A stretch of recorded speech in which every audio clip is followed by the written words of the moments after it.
Israel issues a stark warning of an imminent Rafah invasion if a ceasefire between Israel and Hamas isn't reached, with Benjamin Netanyahu now shutting down Al Jazeera in the country. The 80th anniversary of the D-Day landings is fast approaching, with one veteran supporter going that extra mile to commemorate the occasion. And we send one of our reporters to Padstow to find out more about one of the country's oldest surviving Mayday festivals. I come back every year, as I say, and I've met people. Even this year, I met a man from Padstow who'd come back from Australia for Mayday. And in the sport, after 110 attempts, Lando Norris wins a Grand Prix in Miami last night. Spurs are hammered by Liverpool as the Hammers are hammered by Chelsea. And today is the 70th anniversary of one of the most important sporting moments of all time. Good morning. It's a bit of a mixed picture out there weather-wise this Bank Holiday Monday, but there is some drier and brighter weather on the way. Find out when in a little bit. Morning to you. I'm Stephen Dixon. And I'm Ellie Costello, and this is Breakfast on GB News.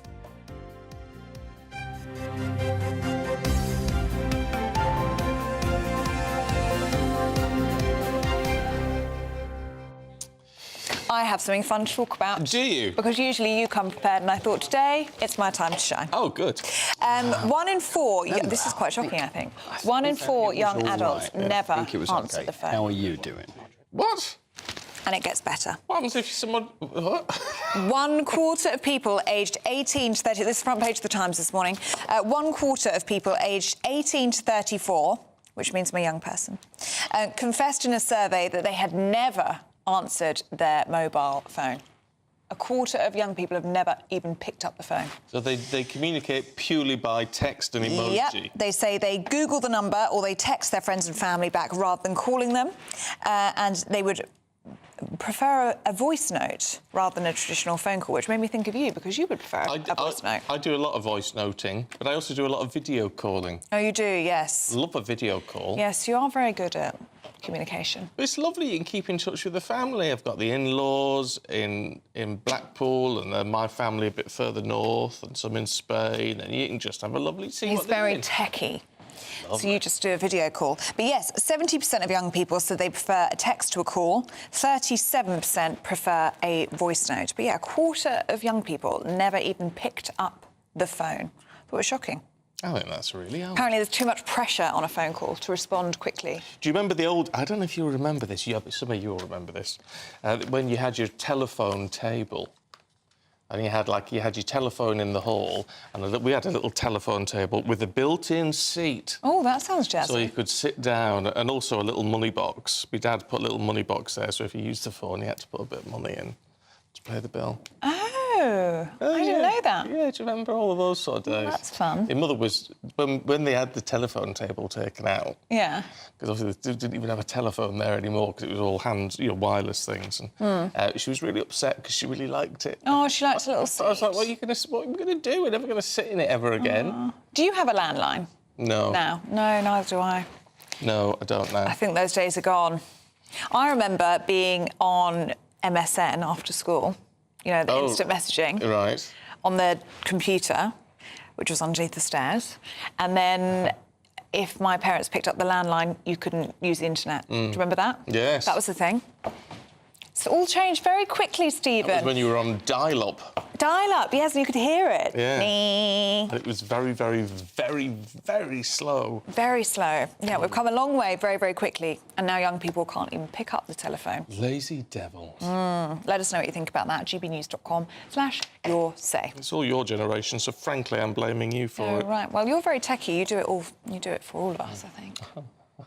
Yes. It's your duty. Right. Let's have a look at our top story before I get slated too much. The Prime Minister has claimed, and actually this is quite an admission, he said the country is hurtling towards a hung parliament, with Labour being the biggest party, following a bitterly disappointing set of local election results for the Tories. Well, this comes as an autumn general election is set to be on the cards, with Number 10 ruling out a summer vote. Reports suggest that Rishi Sunak is hoping to improve the economy and curb immigration before the country goes to the polls. Let's talk to our senior political commentator, Nigel Nelson. Nigel, I don't remember, and correct me if I'm wrong, but I don't remember a Prime Minister heading into a general election ever saying before, well, it looks like the other side is going to be the biggest party after this election. No, I think you're right. And Rishi Sunak has sort of come to accept reality now that I can't find a single Tory MP who reckons that they can win the election. And the game now is to try and stop as few Tory MPs losing their seats as possible.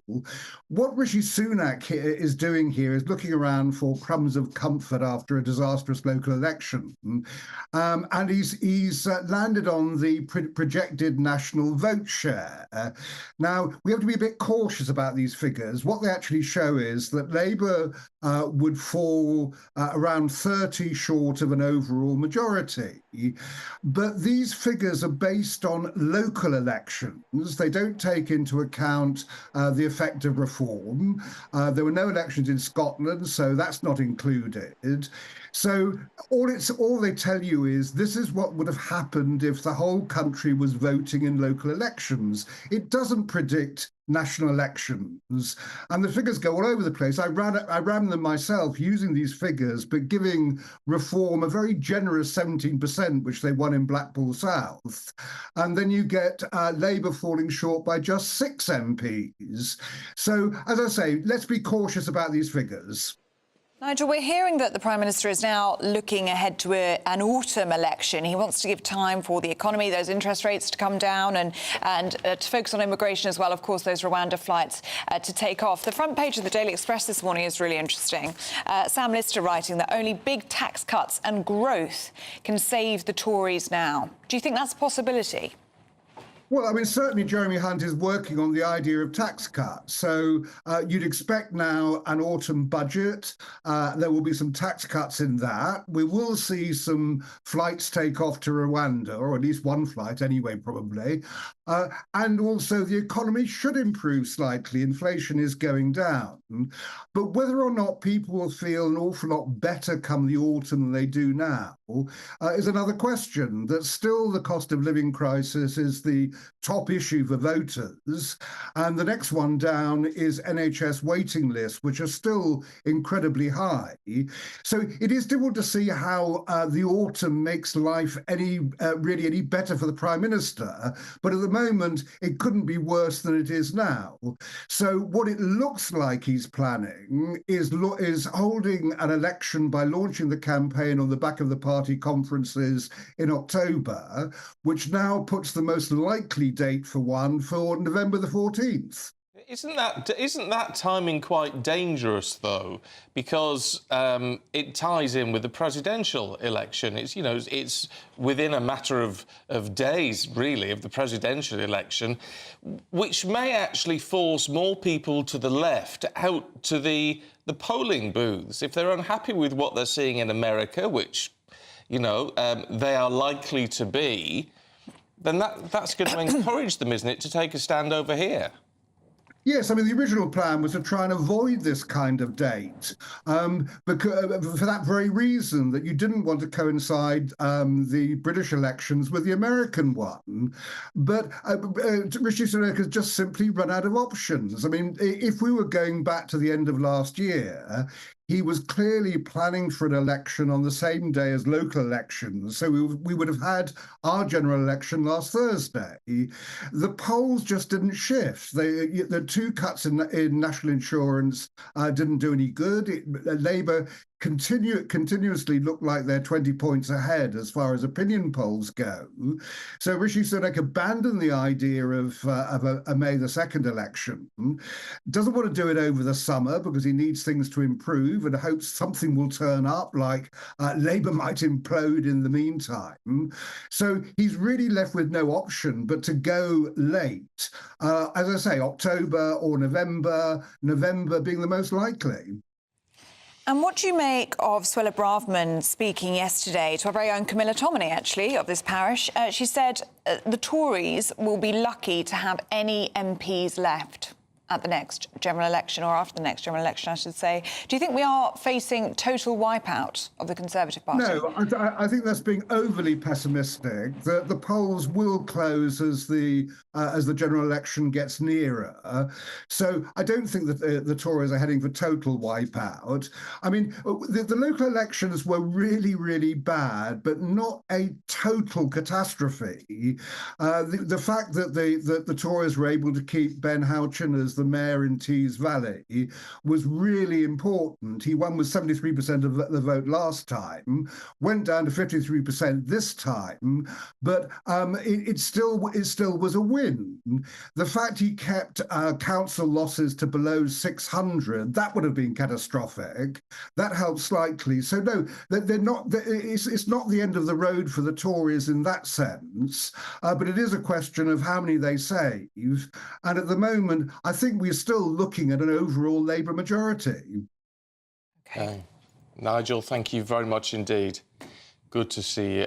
I don't know what to believe from anybody now in terms of, I mean, the fact the Prime Minister has said the Conservatives are likely not to be the biggest party is an unbelievable admission from a Prime Minister. You never hear that. You're right, yeah. I can't quite get my head around him saying it. It's a nice bit of honesty, actually. It's just a shock that he's said it. But how they're all I mean, it's the games that they're playing now. He's doing that to motivate people. Yeah. This is what's going to happen if Keir Starmer playing things down on his side to motivate people to get out. But I think if the timing is in November, I think that's crazy. Because, and I know a lot of you support Donald Trump, and many of you don't, but if he gets into the White House, the people over here who would be unhappy about what had happened in Washington, I would think that would increase the Labour vote. But then, was it Kwasi Kwarteng saying that actually Donald Trump, out campaigning before the US presidential election and ahead of November, he will be doing a lot for Nigel Farage? So if he's anything to do with reform officially by that stage, could that play into reform's hands? Oh, yeah. And that's something that the Tories would want to avoid as well. So that's an interesting school of thought as well. Yeah. Can I just say I've said the 14th of November since day dot. Do you remember that? No. I have. I'm just going to claim it. You said May. Until you bring out the tapes to prove that, I'm not going to believe you. I'll find them. I've said 14th of November from the very start. And it looks as though it could be heading that way, according to Nigel Nelson. If that's true, then I expect to see your column in The Star by this time next week. Well, yes, that will be me, yeah. Predicting our very future. Predict the stars. Do get in touch on any of the stories that we're talking about today. gbnews.com/you'll say.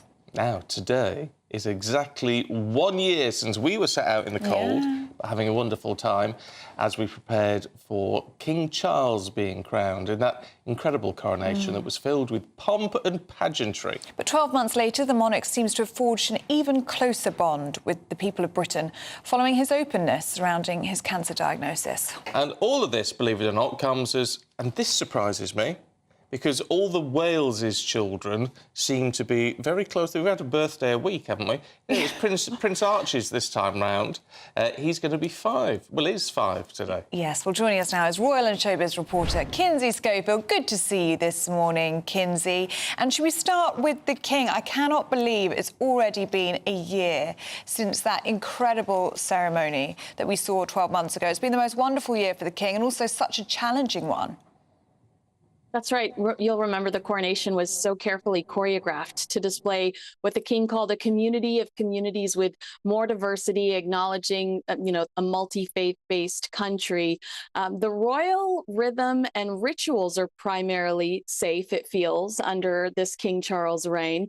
The biggest shock hasn't been outspoken royals or political royals. It's like you said, it's been the illness and potentially vulnerability. So much was made out of expectations for His Majesty to modernize the monarchy. And we haven't seen much of that, but I think that that's been comforting to people. The King has survived Prince Harry, Prince Andrew, and even the ghost of Diana. Who would have ever guessed that people would be accepting of a Queen Camilla. The Queen's popularity based on the number of people who said they had favorable views of her, that's increased to 43%. More than half of Britain surveyed believe that King Charles is doing an excellent job too. Yeah, but he is really becoming a man of the people, isn't he? And he seems to be showing, even through his own struggles, this tremendous humility, really. I agree with you. And it was interesting because some of the things that have become such a force today that everybody can get behind, like the environment, I think his first speech about the environment was in 1968. He was only in his 20s. That was 7 years before the phrase global warming was utilized. He was so criticized for that, and I think today you see you almost really admire that he was ahead of some of these, he was championing some of these causes that are now the forefront of a lot of things that normal, regular people are, passionate about, as well as cancer. We've all been affected by cancer in our families. And to see recently him at that cancer center so engaged with people, you really saw empathy and compassion and a vulnerability that we haven't had much of a chance to see from him in the past. And it's also a special day for the family, isn't it, Kinsey? Because Prince Archie turns 5 today. That's right. I mean, I'm going to be honest. We don't know a lot about Prince Archie. I wish I could sit here and rattle off his favorite color and what the family might be doing, but that would not be sincere or authentic. We know he likes waffles because the Queen at one point sent him a waffle maker for Christmas. Harry and Meghan are very protective of Prince Archie and Princess Lilibet. That is fine. They are Americans now. They can do that. I imagine that they will be spending this birthday privately. We saw a little bit of that in the Netflix docuseries. They had the little birthday party with Meghan's mom there. And so beautiful babies as far as we've seen, but we have very little information about them. It's just, as I was saying earlier on, the fact that, his birthday is actually so close to 2 of his cousins, and yet 2 cousins that he doesn't know. It just seems a real shame. Well, there are reports here. I don't know how much I buy them, but there are reports here that both families, the Waleses and the Sussexes, do feel like they want a reunion at some point because they don't want there to be strain on the relationships of the children. Oh, well, let's hope. Yeah. Let's hope. That would be nice. Kinsey, really good to see you this morning. It's not the kids' fault, you are right. Good to see you, Kinsey. Thank you very much indeed.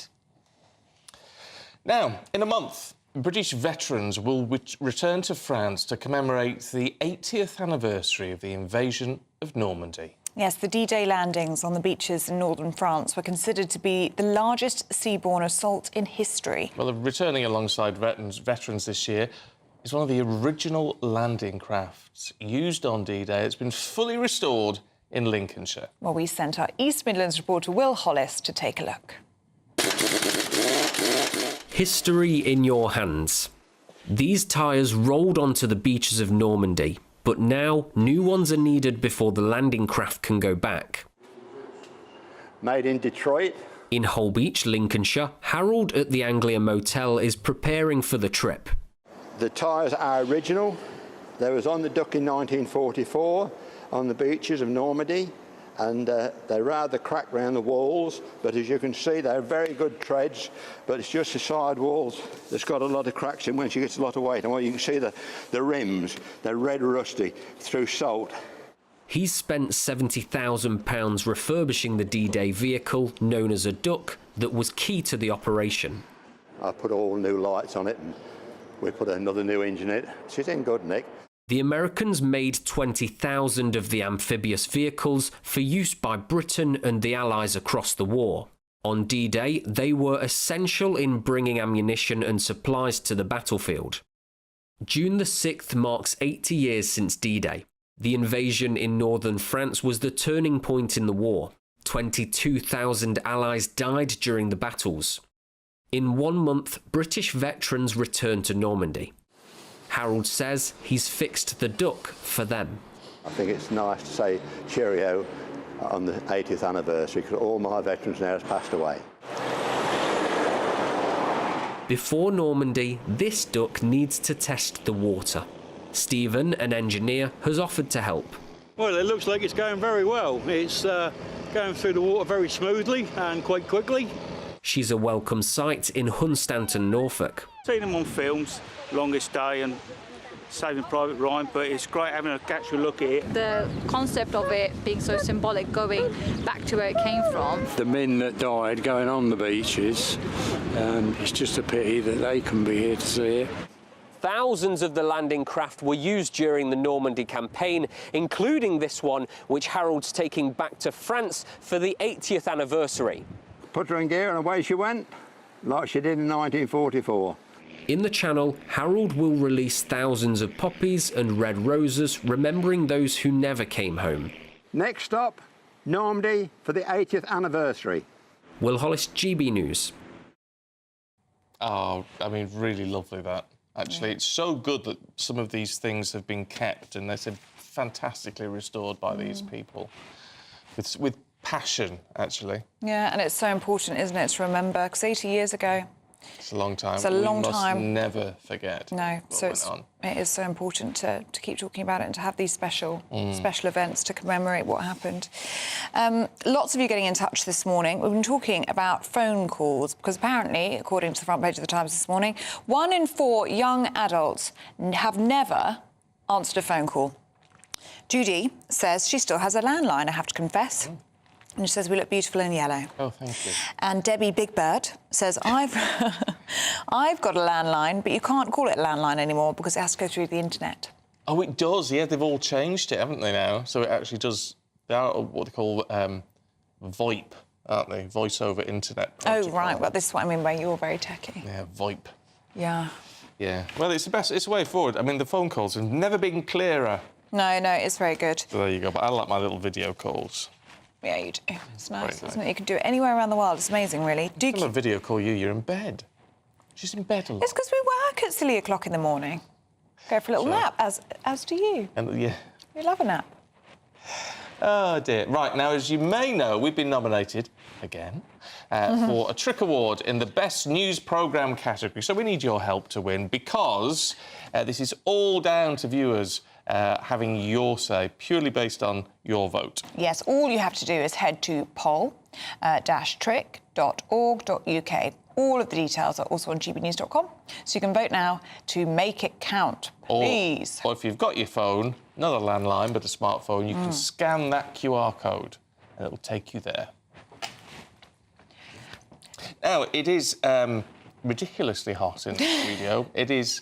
About 30 degrees. It is about 30 degrees. It is like sitting in a sauna with all your clothes on. I don't know what we might look like by the end of it. Well, yes. My makeup will be on this table. This tie and jacket may be coming off, and possibly the shirt. Oh, wow. But so we'll go outside to cool. But for the rest of us, it should hopefully feel a little bit warmer today. Yeah, let's ask Craig Snell, shall we? A brighter outlook with Box Solar, sponsors of weather on GB News. Good morning. Welcome to your latest GB News weather forecast from the Met Office. Well, looking ahead to the new week, after a mixed start to the week, it does turn drier and brighter as we head towards Wednesday and Thursday. But out there at the moment for this bank holiday Monday morning, we've got some fairly heavy rain across parts of southeast England, and it will linger here through much of the day. Also quite cloudy across parts of Scotland and Northern Ireland with some outbreaks of rain here too. In between, a brighter zone, but we will see a few showers develop, and some of these showers could potentially be on the heavy side. But in the sunshine, highs reaching around 18 or 19 degrees, but feeling quite cool along some eastern seaboards of Scotland and northern England. Into this evening, a lot of the showers gradually fading away, and also the area of rain across southeast England just moving off towards the continent. So that will allow a dry end to the night for many with some clearer skies, but this central zone remaining quite cloudy with some further outbreaks of rain. But in the clearer skies, a cooler night than of late, could see lows falling down to about 2 to 3 degrees in the countryside. So Tuesday morning, we start off fairly sunny across parts of Northern Ireland, also eastern England. Watch out for a little bit of mist and fog here, though. Elsewhere, a bit of a dull start, but I'm optimistic. The cloud will break up a little bit, especially across more southern parts of the country. But we will see, again, a scattering of showers, but they will be fewer and further between compared to today. In the sunshine, highs reaching 18, 19, possibly even 20 degrees. That warm feeling inside. From Boxed Boilers, sponsors of weather on GB News. Now, summer is just around the corner and we want to make it sizzle for you with an incredible £20,000 in cash. It's all up for grabs in the latest Great British Giveaway. It is our biggest cash prize to date and it could all be yours, every single penny. Here's how. The next Great British Giveaway winner could be you, with a massive £20,000 in tax-free cash to be won. Imagine how you'd react getting that winning call from us. Hi, my name's Phil Cox and I won the Great British Giveaway. I'd say why not? What is it? The price of a text and £2 to enter. And if I can win it, anybody can win it. And they're going to get even more money this time round, so why wouldn't you go in the draw? For another chance to win £20,000 in tax-free cash, text WIN to 63232. Text costs £2 plus one standard network rate message. Or post your name and number to GB05 PO Box 8690 Derby DE1 9TT. UK only. Entrance must be 18 or over. Lines close at 5 p.m. on the 31st of May. Full terms and privacy notice at gbnews.com/win. Please check the closing time if listening or watching on demand. Good luck. Yeah, best of luck to you. Now, do stay with us because Paul Coit is going to be here to go through all of the sport. That's next. In the GB newsroom, we bring you the news as it happens. With our team of dedicated journalists across the UK, GB News brings you accurate reporting of the day's topical agenda. When the news breaks, wherever and whenever it's happening, we'll be there. This is GB News, the People's Channel, Britain's news channel. If you want your news to be straight talking... This is a nightmare for the Conservatives again. Down to earth. It's not just Nottingham where this is happening, is it? And most importantly, honest. Hard-working, middle-class taxpayers, they'll get the book thrown at them. Then catch me, Martin Daubney, Monday to Friday, 3 till 6 p.m. on GB News, Britain's news channel. Monday to Thursday nights on GB News with Dubes & Co from 6, followed by Farage at 7. At 8, Sir Jacob Rees-Mogg addresses the state of the nation. And at 9, join Patrick Christie's Tonight, followed by Headliners at 11. Only on GB News, Britain's news channel. I'm Patrick Christie's. Every weeknight from 9, I bring you 2 hours of unmissable, explosive debate and headline-grabbing interviews. What impact has that had? We got death threats and the bomb threat and so on. Our job is to do what's in the best interest of our country. You made my argument for me. My guests and I tackle the issues that really matter with a sharp take on every story. I'm hearing it up and down the country. That was a beginning, not an end. Patrick Christie's Tonight from 9 p.m. only on GB News, Britain's news channel. GB News is the home of free speech. We were created to champion it, and we deliver it day in, day out. Free speech allows us all to explore and debate openly the issues most important to us, our families, and of course, the British people. Having challenging conversations to enlighten each other. Which is why we hear all sides of the argument. We are the People's Channel. We will always stand by the freedom to express yourself. On TV, radio and online. This is GB News, Britain's news channel.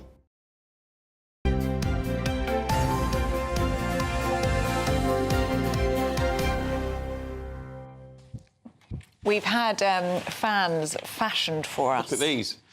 No expense spared here. Niall, the floor manager. Thanks, Niall. Actually, it does make a difference. I feel like I want to colour mine in or something. I feel like I'm back in school. We could decorate them throughout the programme. There's a very slight breeze, it's all right. Oh, it's quite... Oh, that makes all the difference. It's actually quite nice, isn't it? Yeah, lovely. It's ridiculous. We're basking here, not in a good way. No. It's about 30 degrees. But anyway, we'll get through it. I'll tell you where else is 30 degrees. Where's that? Miami. Is it? Yeah, and Paul Coyte's here to tell us all about it, aren't you? I love the way you do that. Oh, that was very good. Thanks, See, look John. at these. It's so hot. These have grown They have. in like the past couple of wilting. minutes. Yeah. They're beginning to what you, but you probably the next time we're here they're like this. Yeah, it's because I'll be like that as well. They're not going to wilt though. They're going to melt. Are they? That's what they are. They're not real. Are you kidding me? Oh, I know. Really? Britain's Lando Norris has won the Miami. Morris wins the Miami Grand Prix. Lando Norris has won the Miami Grand Prix. 110 Grand Prix, not Grand Prix, 110 Grand Prix. What? I'm totally confused. Well, because the plural of Grand Prix is Grand Prix. Right. So you win one Grand Prix, you win two Grand Prix. Yeah. You follow me? Yeah. So he's been in 110 Grand Prix. He's had 15 podiums in the Grand Prix, and he's won one Grand Prix. So he won yesterday. Very good. He's been getting better. His McLaren is getting better as well. Of course, all the talk around Red Bull and Max Verstappen, who came in third. And I just wonder whether everything that we've seen in the background around Red Bull is actually affecting the team. But McLaren, it's interesting. It's good for F1 fans because it looks like McLaren, because they've made changes to the car and it suited Lando Norris, and he won yesterday. OK, he was lucky with the safety car coming out, but it's a very good result. So well done to Lando Norris. All these, he had a lie detector in the week for a TV station. And they asked him, do you think you are going to win a Grand Prix? And under the lie detector, he went, yes, I do. And some people are like, oh, well, we'll see about that. And then he won. Yeah. And then he won. Him. So good, yes, well done, Lando. Very good. Lando. Now, we've had an email in from John Andrews who says, I don't think Paul should come in with 3 losses on the trot for Tottenham. Yeah. My brother has gone sulky because he's a Tottenham fan. 4 losses on the trot. Oh, 4 losses on the trot. It's really, how are you feeling? It's really not very good. What's interesting with Spurs is that they had the best start that they've ever had for 60 years to start the Premier League. They were top in November, and now this 4 on the trot is the worst run they've had in 20. So at least they keep you on your toes, that side. You never know what you're going to get. What's going on? I don't know. It's whether it be a mixture. I think it looked like the team didn't look good. The team are not on form. Whether other sides have worked out the way Tottenham are playing. Well, really, it's just... And also, they're just leaking goals. It's just not looking very good at the moment. They came back, scored a couple of goals at the end. So it was Liverpool 4, Spurs 2. And I think the 2 probably flatter Tottenham. It could have been a lot worse than that. So it's not looking good. But I tell you, the really interesting thing which is going on with them is the title challenge is between Manchester City and Arsenal. So Arsenal are just ahead, whereas Manchester City, if Manchester City win all their games, they've got a game in hand. That's right, they'll win the title, whereas Arsenal have got to hope that Manchester City slip up. But Manchester City will be playing Spurs. And Spurs, obviously... Arsenal are huge rivals. So you'd be hard-pressed to find a Spurs fan that would want their own team to beat Manchester City because they know that would hand the title to Arsenal. Yeah. So you see what I mean? So it'd be a very bizarre situation, whereas Spurs fans could be watching their own team play Manchester City and hope they lose to stop that Schadenfreude, you see, and then stop Arsenal winning the title. Oh, that's... Do you follow me? I do follow you. It's very bizarre. Difficult one. How it's going to be. West Ham were hammered at Chelsea. Not very good Chelsea, who, under Mauricio Pochettino, and we spoke about him the other day, looked like he could be on the way out, but now they're having this comeback, and now they're up to 7th, which is the best they've been in the league all season. So maybe things are beginning to click for Mauricio Pochettino, whereas not for David Moyes, who looks like he's going to be on his way out. And Villa got beaten by Brighton. They did, which also... Is Villa what? Is that Prince William's team? Yes, it is, yeah. Well done. Yeah. They look like they're going to... They look like... Almost definitely they're going to get that Champions League place. So when they dropped that point and they lost there at Brighton, Spurs are thinking, well, all we've got to do now is win at Liverpool and then blew it. So you've got 1 minute. What do you want to talk about? You know what? I'm going to save... Because we'll very briefly, the snooker. This is where we are with the snooker. Jack Jones had the worst start to a snooker final, world final, in 33 years. He was trailing 7-1 to Kyron Wilson, fought back to 11-6, so that continues at 1 o'clock this afternoon. So that's the final of the World Snooker. And today is the 70th anniversary of one of the most important sporting moments that there's ever been. So I'll give you an hour to think about what it could be, and then we'll discuss it in an hour. Right. What was the music? I'll stop the music now. You can do a little bit of the music. It gives it away. Were you doing? Da, da, da, da, da, da. There we are. I feel like I'm Superman. No, it's not Superman. Or the $6 Million Man. No, it involves running. OK. Who was the actor who did that? It was Lee Majors. Lee Majors. Who celebrated his 85th birthday last week, by the way. Oh, happy birthday. Yeah. Really? Yeah. He was 85. also the Fall Guy, wasn't he? He was the Fall Guy, which they've now got a new film of the Fall Guy, haven't they? Have they? They've made a film of the Fall Guy, but without Lee Majors. Oh, I used to love the Fall Guy. Fall Guy was great. Paul Coy, thank you very much. Ellie, I'll fill you in on that one. Thank you. That was proper Saturday night viewing before Doctor Who. Wasn't it? They'd watch The Fall Guy, then you'd watch... There was a song as well. I can't remember how the song went. He had a song. Making money. There you go. Yeah. Blow my neck out. That's 3 words of the song. We've just got to work on the rest of it. Did it? Yeah. He'll find it now. I think so. That's actually scary, because obviously that's not been on telly for about 40 years. Paul Coy, thank you very much. Thank you. Neither will I now. Thus, still to come, we're going to be taking a look at what's making the news this morning. Christopher Biggins and Susan Holder. That's next.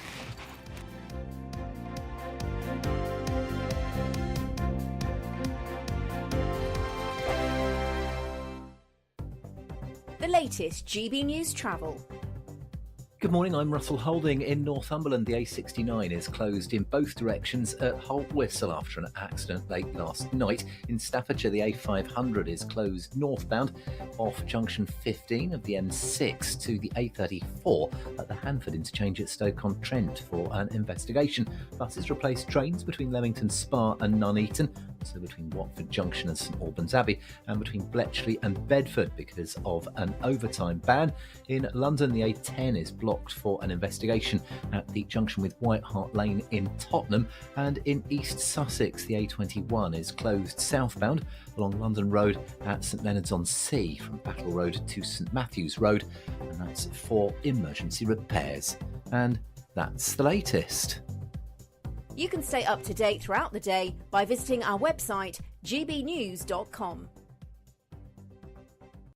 I'm Michelle Dewberry, and I'm not here to tell you what to think. I'd much rather hear what you have to say. So, send in your opinions to gbviews@gbnews.com. Keep them clean, and you never know, I might read them out. With my panel here on Dubes & Co, we debate, we get stuck into the issues of the day on a show where all views are welcome, especially yours. GB News, the People's Channel, Britain's news channel. Join me, Neil Oliver, every Sunday night at 6 p.m. on GB News. And if an hour is not nearly enough for you, go to gbnews.com for special extended episodes online every Friday at 9 p.m, where we can truly get into the nitty-gritty of what's going on. GB News, Britain's news channel. I'm Mark Dolan, and this is GB News, the People's Channel, Britain's news channel.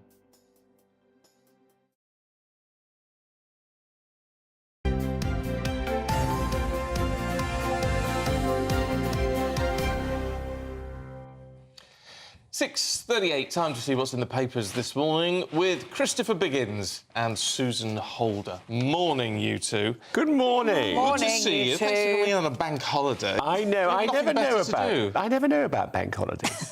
So you didn't know till you got here? No, I did know yesterday, but I mean, I never think of it. Oh, that's bank holiday. Where am I going to go? Yeah. Do you know what I mean? It's always there. It shocks me that it's arrived. Yeah. And here it is today. How lovely to be with you all. We're very and the last happy thing that you want you're to here. do is be on a motorway going anywhere anyway, because everybody else might be doing that and you'll get stuck. Oh, there's no traffic though on a bank holiday. Oh, there is. There will be tonight. Yes, but no, and last night was wonderful too. Yeah, it was no good traffic. Yeah.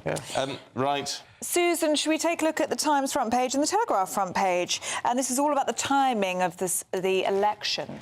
Well, yes, and they're talking about the fact that Rishi Sunak is claiming in quite a lot of the papers that he thinks there's going to be a hung parliament. My question is that necessarily a bad thing? Yes, I think so. Do you? Yeah. Because we were talking earlier, and I do think when there's somebody too far out in front of you, there's too much dominance, that can be quite a bad thing. Be a problem. And when you've got a coalition, that can also just have more problems than anything else. But a hung parliament, if things were a bit closer and you had to kind of work with each other a bit more, I do think that might be what the country needs. But he's trying to make it. I do think that everyone is getting very carried away with the whole Labour are going to run away with this.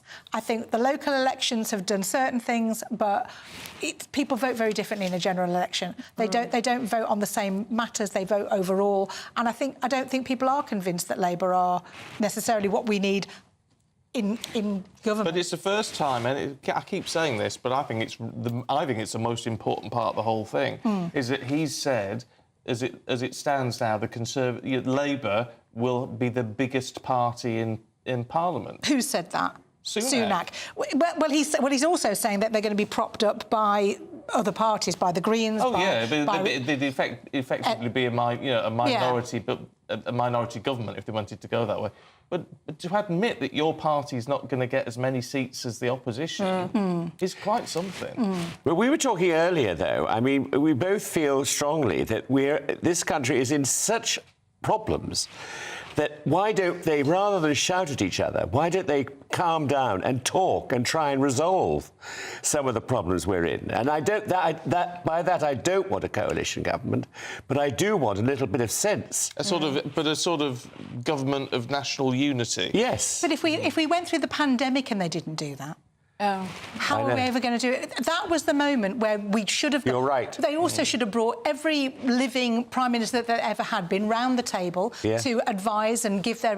We don't learn from experience in this country. We don't look at history and see what's happened and then not make the same mistakes again. We constantly try and reinvent the wheel in everything. And politics is the biggest kind of example of that. And yet you could have very skilled people on both sides, but we never use that. It's too much about jostling for position. And a hung parliament... Egos. And egos. Yeah. Whereas a hung parliament, I know everyone kind of hates the thought of it, but in some ways, if you were just a bit closer, you may have to have more cooperation and understanding, and you're not kind of going to get your own way all the time. So a little bit of debate and then move forward is always the best way. So I'm not too scared of the hung parliament situation. I am scared of... I still don't know who I'm going to vote for. And I don't think I'm unusual. No. And I've never been in that situation. I think there's a lot of people We're all the same, I think. And that which means a low turnout, because at the end of the day, if you can't commit to it completely, and as a woman, I do feel quite strongly that I should vote, because it's not been that long since we were told we couldn't. But how do you use it effectively? It's difficult to know. Do you think it will literally come down to reading the manifestos and making a decision based on what you read? But I don't believe the manifestos, because I don't think at the end of the day they'll follow those through. Well, what manifesto has ever been acted on completely? I mean, exactly. It's impossible, really. It's just kind of a dream list. Isn't What about the timing of all this, Chris? How do you mean? When we're going to have this election? Well, I think in November, I think it'll probably be. Autumn. Yes. Before the weather gets too bad, which puts people coming out again. Yes. I heard somebody speculating about January. They're never going to have an election in January because they know the turnout will be so low because people won't go out. Well, we were talking earlier about timing, and Nigel Nelson was saying that there's a consensus now that it will be the 14th of November, and I said I've been saying that since day one. Stephen said you need to find it on tape. Well, we've found it. We've dug it out the archives. Here's my prediction. You're so clever. Who knows when the election is going to be either? I still think May. I still think November the 14th. May the 2nd. Specifically. May the 2nd, I think. OK. Same as local elections. Yeah. OK. It's that cocky look you've got at the end, like you knew. To be fair, Ellie, you can only look that smug when it is November the 14th, and we don't know yet that's a fantastic point, Susan. Yes, maybe I should hold my tongue. I mean, you've still got your card in play. Yeah, but I think... You haven't won it. I've definitely beat you, sir, because the 2nd of May is past. What did you say? 2nd of May. It's been and gone. It's gone. It's gone. The lusty month of May. I am hugely impressed. Thank you. Well, Susan's made a fantastic point. We'll all be much more impressed if it is the 14th of November. Let's see where we go, but I'm very impressed with the team out there for digging that out of the archives. Very quickly. Rapid speed. They've got my back, Stephen. It's very good. I know, I don't like that. So send in your predictions. Join me in your predictions, if you will. gbnews.com/yoursay. Christopher, can we have a look at Gary Barlow? We can. This is I in the mean, Sun. I tell you what is disgusting about this story is that the paper, the Sun, have put his house on the front page. Don't show it. How can that be possible? I mean, you know... Andrew, you can't see much of it. Oh, you can if you open the paper. Oh, can you? Can you? Yes, I think so. Or Look, not see- this paper, another... Yes, well, you can. well. But also, a lot of people, I'm sure, know where Gary's house is. But, you know... It helps the criminals, doesn't it? You know, it suddenly everybody thinks to themselves, he has £6 million house. There must be something in it worth stealing. Well, they're not wrong. No, they're not wrong. Why did we go along? And he's doing. They know what he's doing. He may be doing a concert. He may be doing the TV that he was doing. I think he was on Ant and Dec, wasn't he? But this is the problem with people tracking movements. I mean, and we do it to a certain extent on social media. I mean, I've tweeted a picture of myself coming in this morning. Well, exactly, yeah. So you do that because you're promoting what you're doing and you kind of want people to watch. But it is a very dangerous situation if you're a celebrity with a big house. It is. And I would never do it when I was, like, on holiday or anything like that. I put holiday pictures up if I put anything up.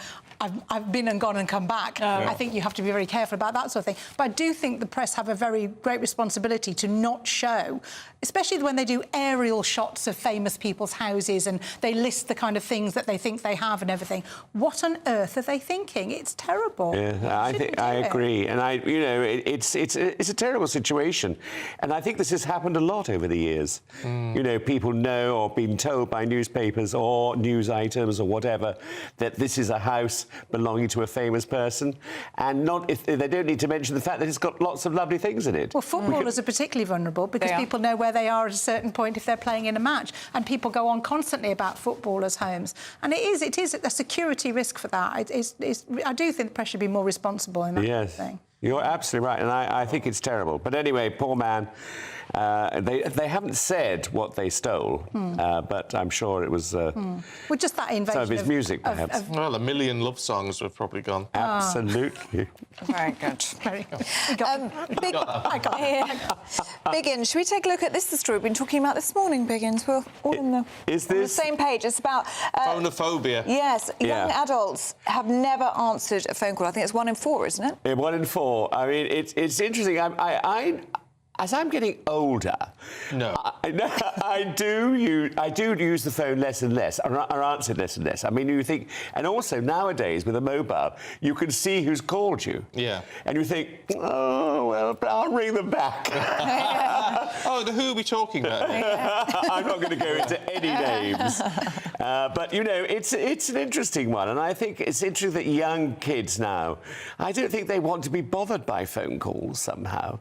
You know, and I'm sure a lot of parents are always saying, oh, why don't you answer my phone call? I rang you to find out where you were. And they say, oh, you know, we can't be bothered, Mum. Well, is it an age thing that they prefer to text or kind of just use their thumbs rather than actually engage and speak? I mean, they're saying that some people actually have a bit of a phobia. They don't actually like to... It's too much pressure to actually kind of have a conversation. Is it? Well, I know, yeah, exactly. You wouldn't struggle with that, Susan. I wouldn't. I don't... Funnily enough, I don't struggle with the talking. I know. But you like a voice note, don't you? I do like a voice. I'll send you the odd voice note. I get the odd voice note. I'm never quite sure about the voice notes because I worry about a voice note that I wouldn't know when to stop. I don't know what the capacity is, but I would prefer... And they turn into podcasts very quickly. I've been known to send 10-minute voice notes. Yeah. You haven't been the victim of that yet. No, you did send me one the other day and said sorry for the podcast underneath, to be fair, so it's... I think that was a 3-minute. A stream of consciousness. That would be you as well, Susan. Right. It would. Look, thank you both. We're going to cut it slightly short this hour. Yes. Because you've got someone far more important to talk to. Who's that? Frankly, it's the Women's Minister, Maria Caulfield. Fair enough. Who joins us now. Good to see you this morning. You've upset Christopher Biggins quite intensely, I'm sorry to say. I wonder if Rishi Sunak has upset you and your colleagues by the very fact he's said it looks like Labour will be a bigger parliamentary party than the Conservatives at the next election. It's an extraordinary thing to say. Well, I think what he said was that the polls have been wrong. 4 months now they've been saying that we're 20 points behind Labour, and actually when you look at the results from the local elections, and experts have done the drilling down on those numbers, it's between 7 to 9 points. And what we're actually looking for is a potential hung parliament. And if Labour then want to go into government, they would have to do deals with parties like the SNP, the Lib Dems, and parties like the Green Party as well. So that's what he said, is that the polls have had Labour ahead by a big margin for a long while, but that's not actually what these elections have shown. I mean, we heard from James Cleverly, didn't we, a couple of days ago, who said that he believes that the voters are going to come back to you in time for a general election. He thinks that the local elections is time for a protest vote for some, and they'll be back in time for the general election whenever that is called. What big rabbit are you going to pull out of the hat to ensure that that can happen? The Daily Express saying only big tax cuts and growth can save the Tories now. Well, if you look at results like Blackpool South, for example, James Cleverly's right. The Labour numbers went down. Ours went down by about 13,000, and parties like Reform only went up by about 1,000. So clearly our voters stayed at home. So they're not switching parties. They do want to vote Conservative, but we have to give them reasons to do that. And that's about delivering on the work that we're doing. So, the three big issues that we're focusing as part of the PM's 5-point plan are immigration, the NHS and the economy. Now, the economy, inflation is down significantly, and people are starting to feel that in their pockets. We've got the national insurance cut that's come into people's pay packets just at the end of last month. Immigration, obviously, we deported 25,000 people last year. We've got the Rwanda plan, and we know we need to make more progress on that. And the NHS, for 5 months in a row now, we've seen waiting lists fall. So we're getting on top of that COVID backlog. So we are starting to deliver. And I think it's not about changing plans. It's about delivering on the promises that we've already made. The problem with those three that you highlight, the problem is that you've got to feel the change. And it may be heading in the right direction, but it's gradual. It doesn't feel like you're getting an appointment any quicker any time you're going to the NHS. The economy, well, we might technically have more money in our pockets. The Labour Party disputes that, actually. We don't feel any better off. And immigration, well, they're still coming. The Rwanda plan isn't here yet. Well, sort of is, sort of isn't, but hardly anyone. One person's gone, is it, so far? So I mean, the whole thing might be going in the direction the Prime Minister wants, but we're not feeling the difference. No, I agree with you, and that's the challenge we have to deliver on is so that people feel that difference. The Rwanda plan, for example, we've had to have the hurdle of the House of Lords, the Labour Party constantly voting against it, lawyers trying to challenge any deportations that we've made, which the Rwanda Act of Parliament will try to address. We've had significant hurdles to do much of these things. If you look at the NHS, people are starting to feel the difference. We had 2-year waits when we came out of COVID for things like scans, appointments, operations at hospitals. That's now roughly between 6 to 9 months for most people. That's because we're opening up new surgical hubs, new rapid diagnostic centres. So people are starting to feel the difference in terms of healthcare. And in terms of the economy, yes, we're coming through some very difficult times. The national insurance cut is starting to make a difference. Pensioners have just got their increase in their triple lock. And it will take a while for people to feel that difference and feel confident about that difference, that it's not just a blip for a couple of months, but actually this is real change, that they're keeping more money, more of the money that they earn.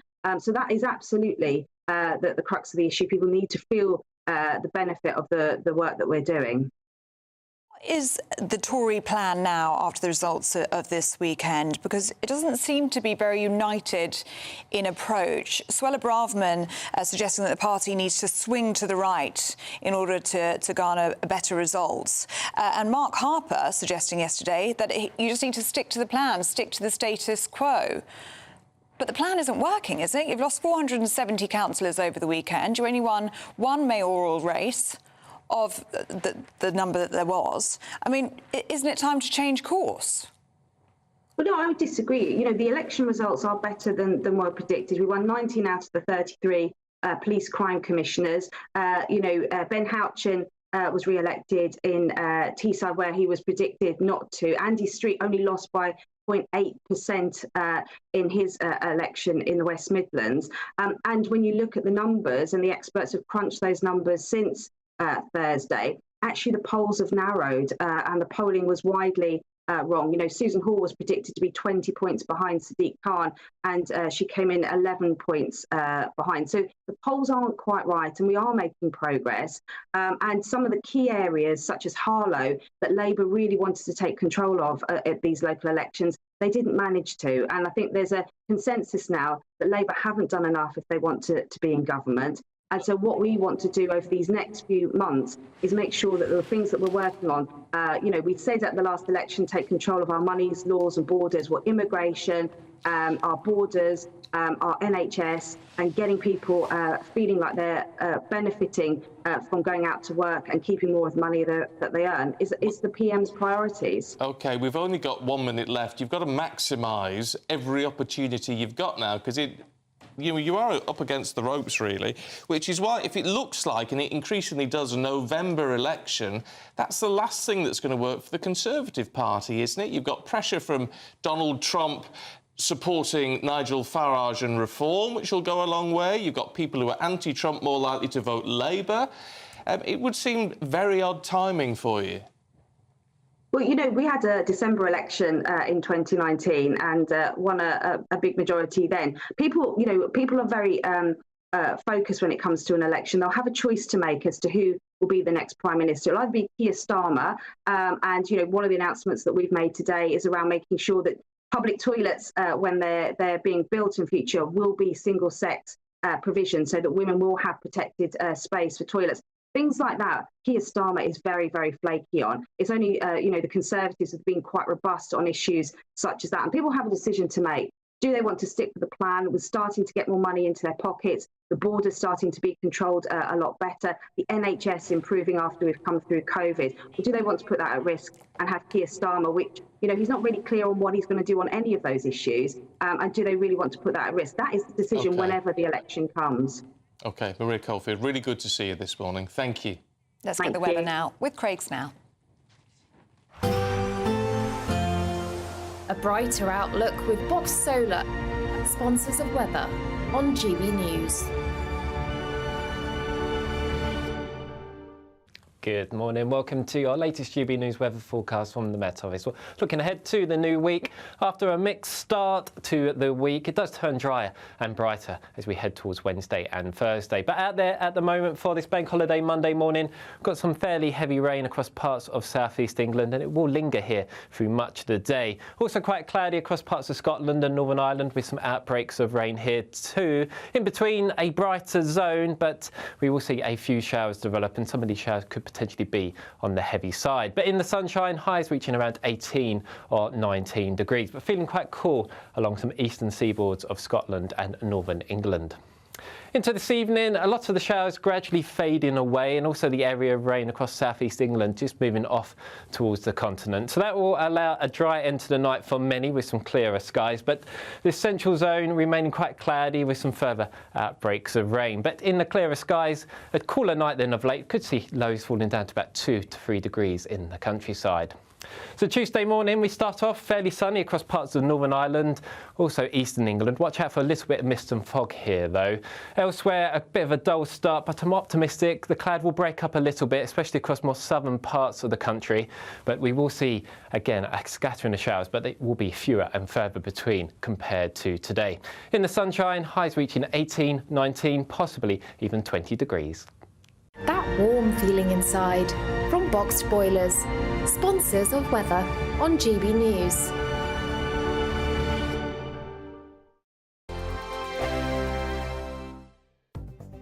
The latest GB News travel.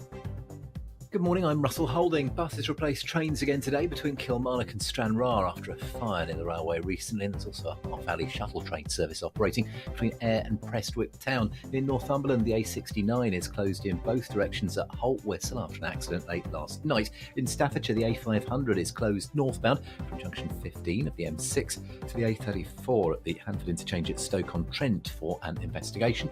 Buses replaced trains between Leamington Spa and Nuneaton, also between Watford Junction and St Albans Abbey, and between Bletchley and Bedford because of an overtime ban. And in East Sussex, the A21 is closed southbound along London Road from Battle Road to St Matthews Road at St Leonards-on-Sea, and that's because of emergency repairs. And that's the latest. You can stay up to date throughout the day by visiting our website, gbnews.com. It's the biggest cash prize we've given away to date. An incredible £20,000 that you could use however you like. And because it's totally tax-free, every single penny will be in your bank account to do whatever you like with. £20,000 in tax-free cash really could be yours this summer. But you've got to be in it to win it. For another chance to win £20,000 in tax-free cash, text PRIZE to 63232. Text costs £2 plus one standard network rate message. Or post your name and number to GB05 PO Box 8690 Derby DE1 9TT. UK only. Entrance must be 18 or over. Lines close at 5 p.m. on the 31st of May. Full terms and privacy notice at gbnews.com/win. Please check the closing time if listening or watching on demand. Good luck.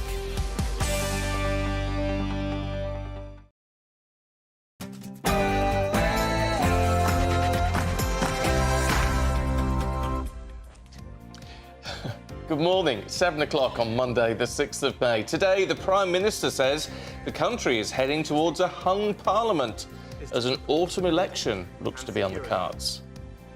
Today marks the first anniversary of King Charles ascending the throne, with experts claiming his cancer diagnosis has helped him forge closer bonds with the British people. Israel issues a stark warning of an imminent Rafah invasion if a ceasefire between Israel and Hamas isn't reached, with Benjamin Netanyahu now shutting down the broadcaster Al Jazeera. The 80th anniversary of the D-Day landings is fast approaching, with one veteran supporter going that extra mile to commemorate the occasion. And we send one of our reporters to Padstow to find out more about one of the country's oldest surviving Mayday festivals. I come back every year, as I say, and I've met people. Even this year, I met a man from Padstow who'd come back from Australia for Mayday. And in the sport, Britain's Lando Norris won his first ever Grand Prix in Miami last night. Spurs are hammered by Liverpool, while the Hammers are hammered by Chelsea. There's so much sport going on today, but we're going to look back 70 years on one of the most important sporting occasions there's ever been. Good morning. It's a bit of a mixed picture out there weather-wise this Bank Holiday Monday, but there is some drier and brighter weather on the way. Find out when in a little bit. Morning to you, I'm Stephen Dixon. And I'm Ellie Costello, and this is Breakfast on GB News.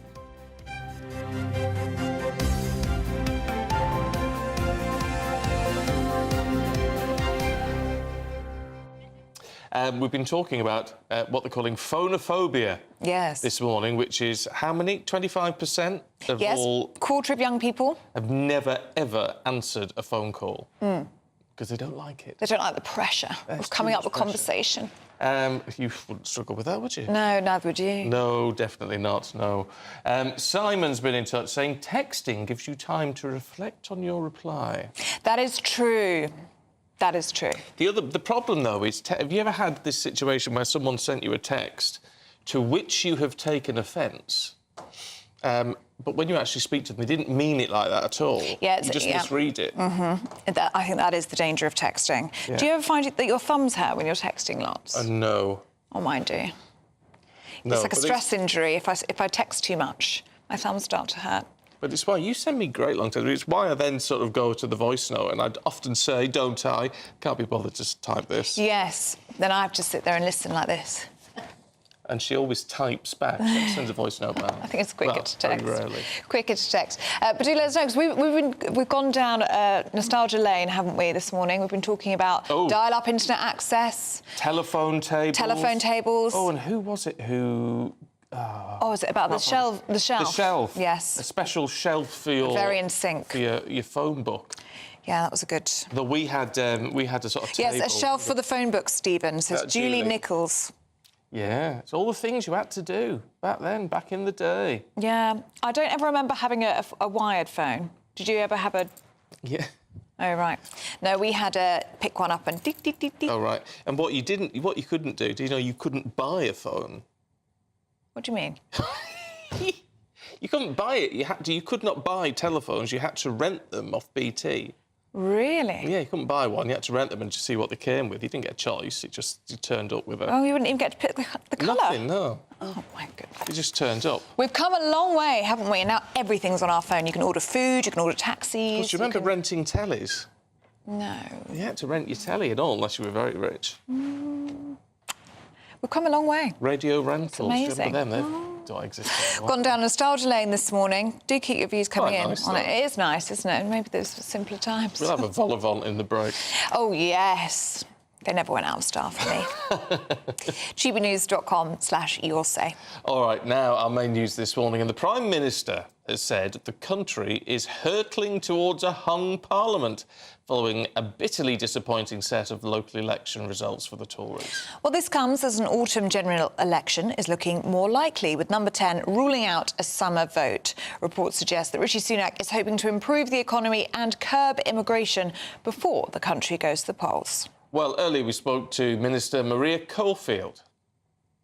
Clearly, our voters stayed at home, so they're not switching parties. They do want to vote Conservative, but we have to give them reasons to do that. And that's about delivering on the work that we're doing. So, you know, the three big issues that we're focusing as part of the PM's 5-point plan are immigration, the NHS and the economy.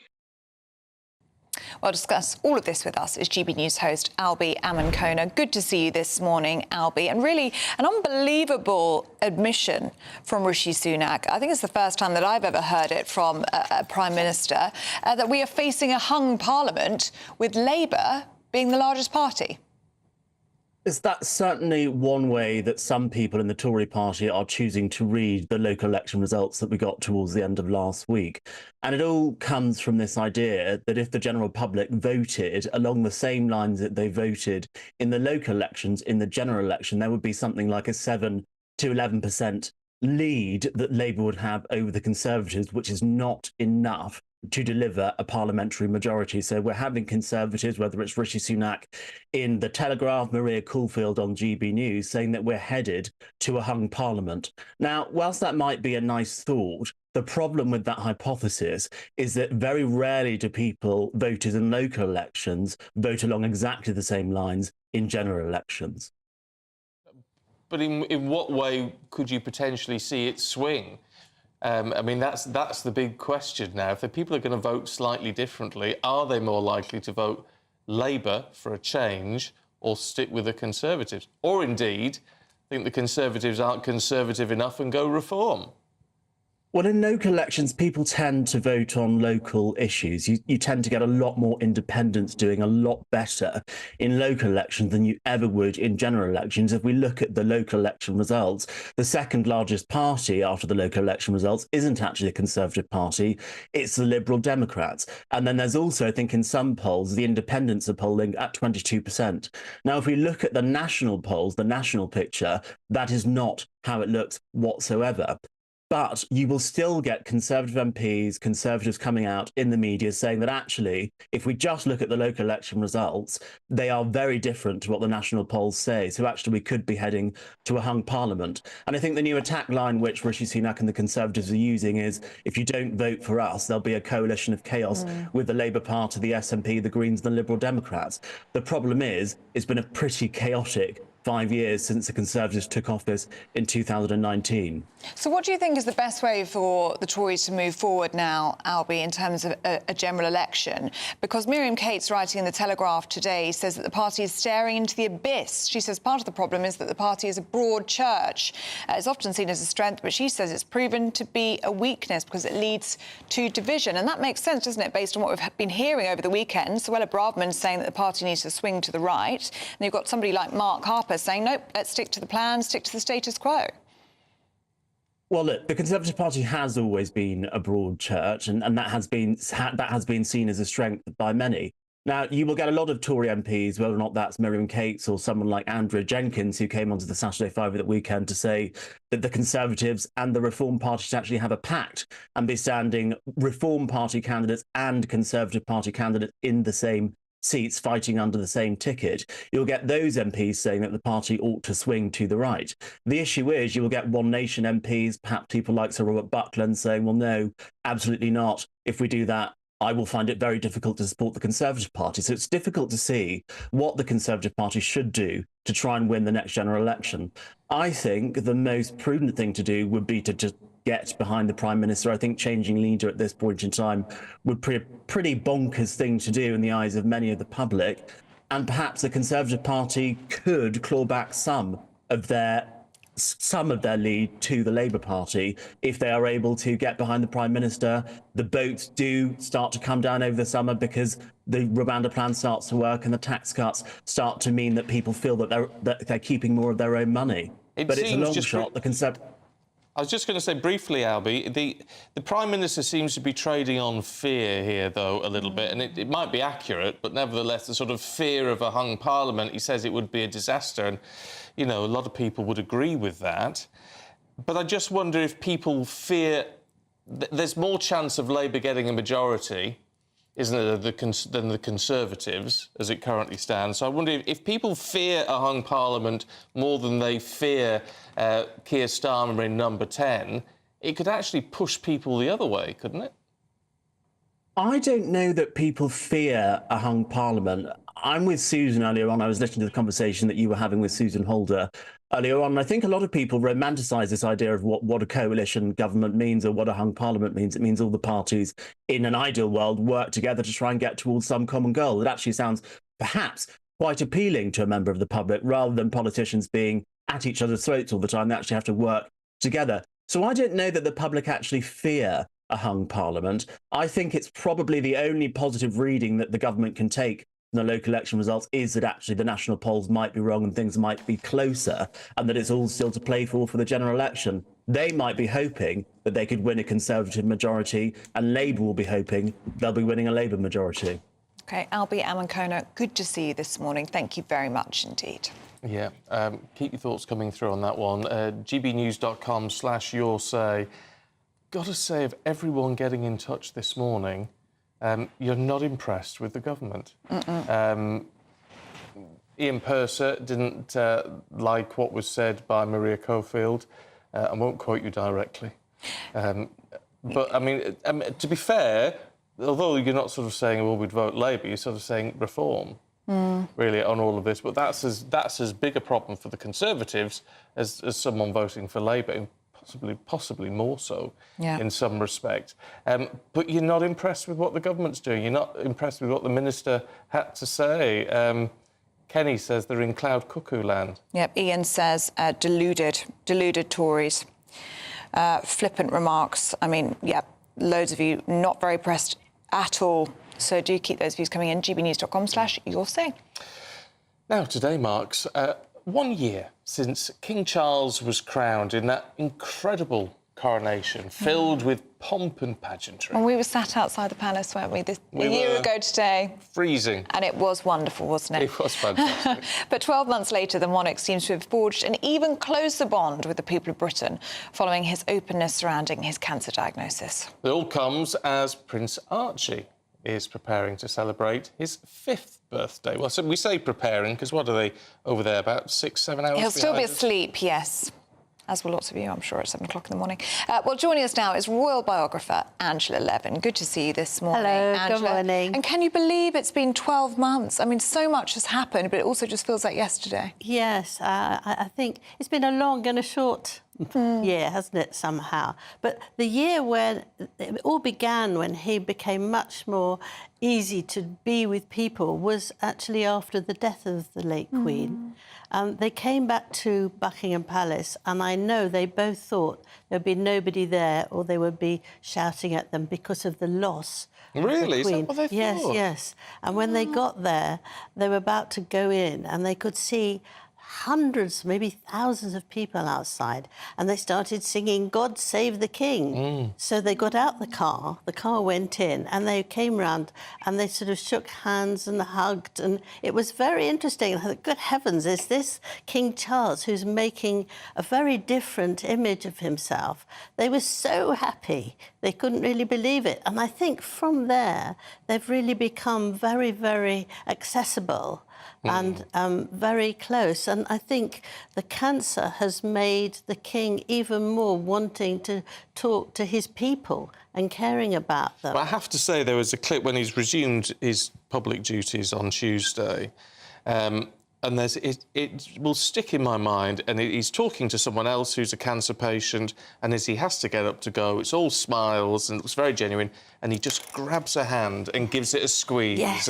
And that, to me, is so sort of intimate and personal, and Yes. I really thought it was a lovely thing to see. Yes, it was loving, really. And also with the fact that he revealed to that particular person, I think, that it's awful when they tell you that you've got cancer, isn't it? And he was so much understanding of what they felt. And you could see the conversation was very easy. It wasn't about, have you come far, or, you know, all that. It was really down to what it's all about and how they were feeling, and giving them hope. And if you look back on history, when kings would go and see people who'd been wounded in hospital, it made a huge difference to them. And it was very interesting to see that. He's also broken a few things that the Queen would be quite shocked about.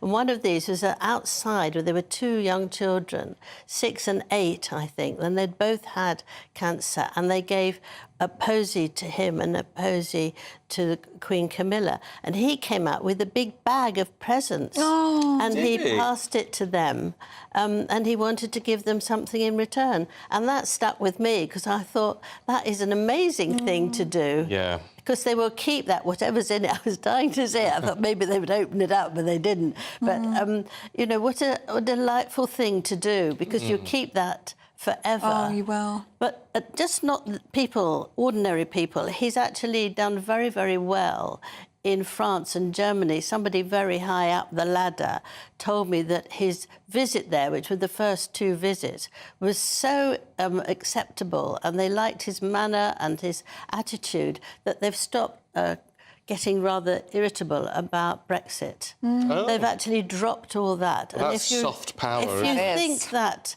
if you look back, they haven't done anything complaining about us and Brexit.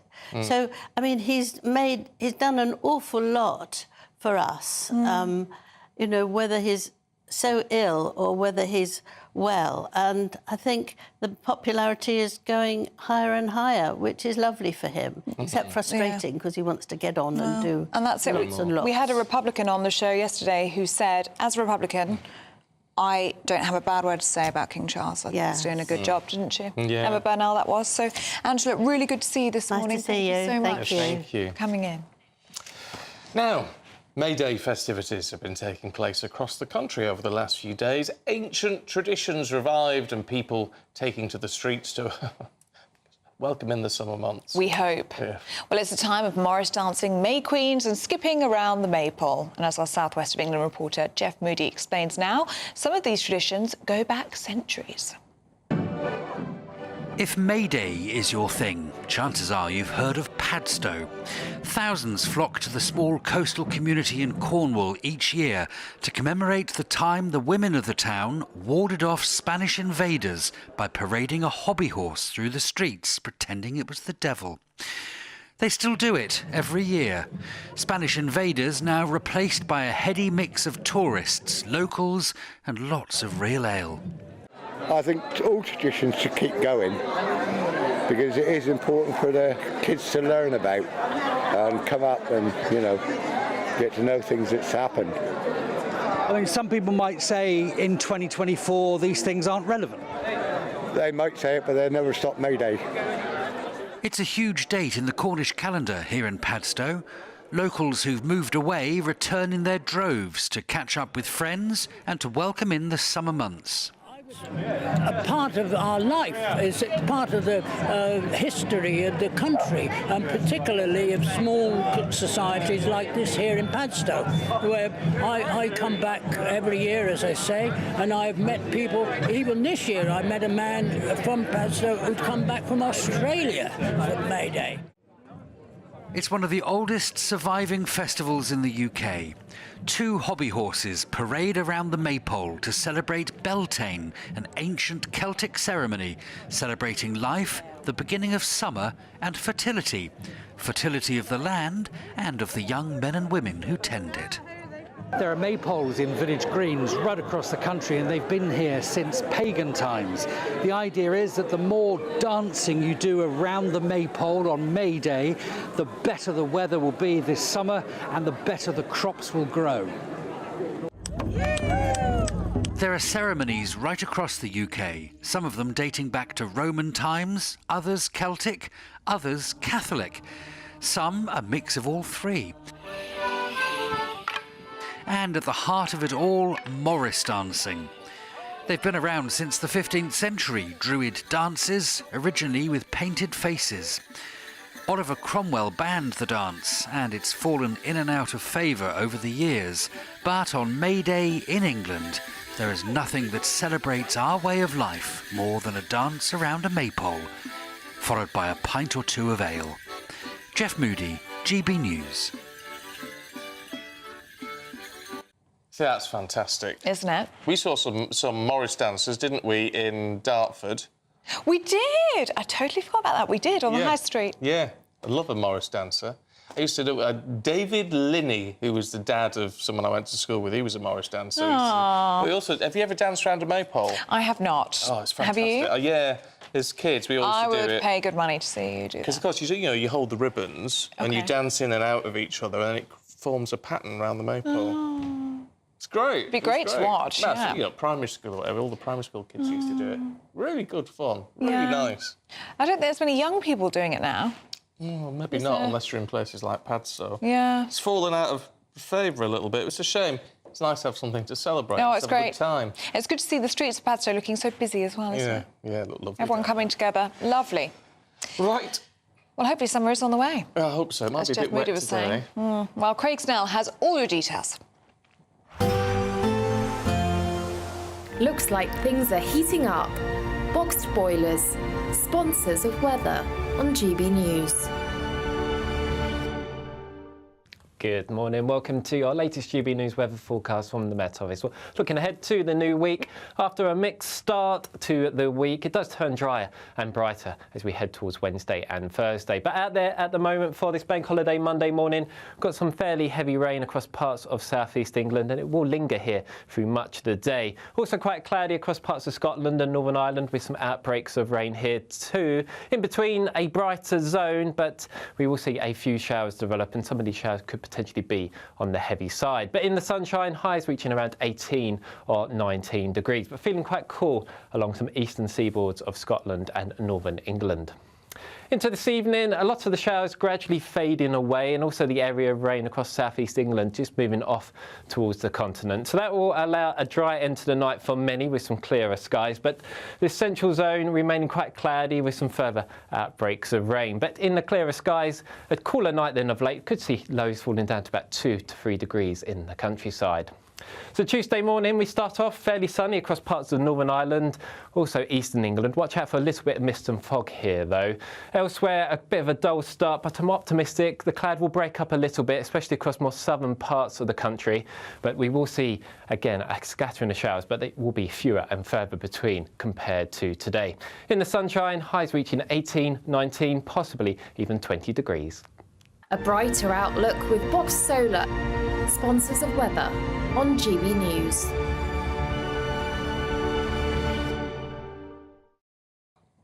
Keith has been in touch. Oh, yeah. Said, I tried Morris dancing once, but he fell off the bonnet. Oh, very good. Very good. It's a car. Yeah, I got that. Oh, did you? Yeah. Oh, I didn't know, because it was before your time. Oh, yeah, no, I know things. Oh. I never quite know with this one.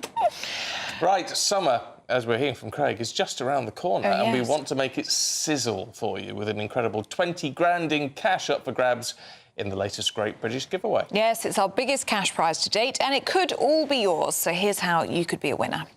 The next Great British Giveaway winner could be you, with a massive £20,000 in tax-free cash to be won. Imagine how you'd react getting that winning call from us. Hi, my name's Phil Cox, and I won the Great British Giveaway. I'd say, why not? What is it? The price of a text and £2 to enter. And if I can win it, anybody can win it. And they're going to get even more money this time round, so why wouldn't you go in the draw? For another chance to win £20,000 in tax-free cash, text WIN to 63232. Text costs £2 plus one standard network rate message. Or post your name and number to GB05 PO Box 8690 Derby DE1 9TT. UK only. Entrance must be 18 or over. Lines close at 5 p.m. on the 31st of May. Full terms and privacy notice at gbnews.com/win. Please check the closing time if listening or watching on demand. Good luck. Yes, good luck indeed. Now, Israel has shut down Al Jazeera news operations in the country. We're going to be talking about that after this. I'm Patrick Christie's. Every weeknight from 9, I bring you 2 hours of unmissable, explosive debate and headline-grabbing interviews. What impact has that had? We got death threats and the bomb threat and so on. Our job is to do what's in the best interest of our country. You made my argument for me. My guests and I tackle the issues that really matter with a sharp take on every story. I'm hearing it up and down the country. That was a beginning, not an end. Patrick Christie's tonight from 9 p.m. only on GB News, Britain's news channel. I'm Christopher Hope. And I'm Gloria Di Piero, bringing you PMQ's live here on GB News. Whenever Parliament is in session on a Wednesday at midday, we'll bring you live coverage of Prime Minister's questions. We'll be asking our viewers and listeners to submit the questions that they would like to put to the Prime Minister, and we'll put that to our panel of top politicians in our Westminster studio. That's PMQ's live here on GB News, Britain's election channel. I think the most exciting bit for me is talking to people. People who I think are ignored often by the major news channels. We're going to give news they want to hear. There's a voice there that needs to be heard. I think there's a chance here for a diversity of opinion to be expressed, which you don't find elsewhere. It's really exciting. We don't hold back. We're free to say how decisions that are taken here affect us all around the country. Only on GB News, the People's Channel, Britain's news channel. I'm Michelle Dewberry, and I'm not here to tell you what to think. I'd much rather hear what you have to say. So, send in your opinions to gbviews@gbnews.com. Keep them clean, and you never know, I might read them out. With my panel here on Jubes & Co, we debate, we get stuck into the issues of the day on a show where all views are welcome, especially yours. GB News, the People's Channel, Britain's news channel. Monday to Thursday nights on GB News with Dubes & Co from 6, followed by Farage at 7. At 8, Sir Jacob Rees-Mogg addresses the state of the nation. And at 9, join Patrick Christie's Tonight, followed by Headliners at 11. Only on GB News, Britain's news channel. I'm Andrew Doyle. Join me at 7 o'clock every Sunday night for Free Speech Nation, the show where I tackle the week's biggest stories in politics and current affairs with the help of my 2 comedian panellists and a variety of special guests. Free Speech Nation, Sunday nights from 7 on GB News, the People's Channel, Britain's news channel. In the GB newsroom, we bring you the news as it happens. With our team of dedicated journalists across the UK, GB News brings you accurate reporting of the day's topical agenda. When the news breaks, wherever and whenever it's happening, we'll be there. This is GB News, the People's Channel, Britain's news channel.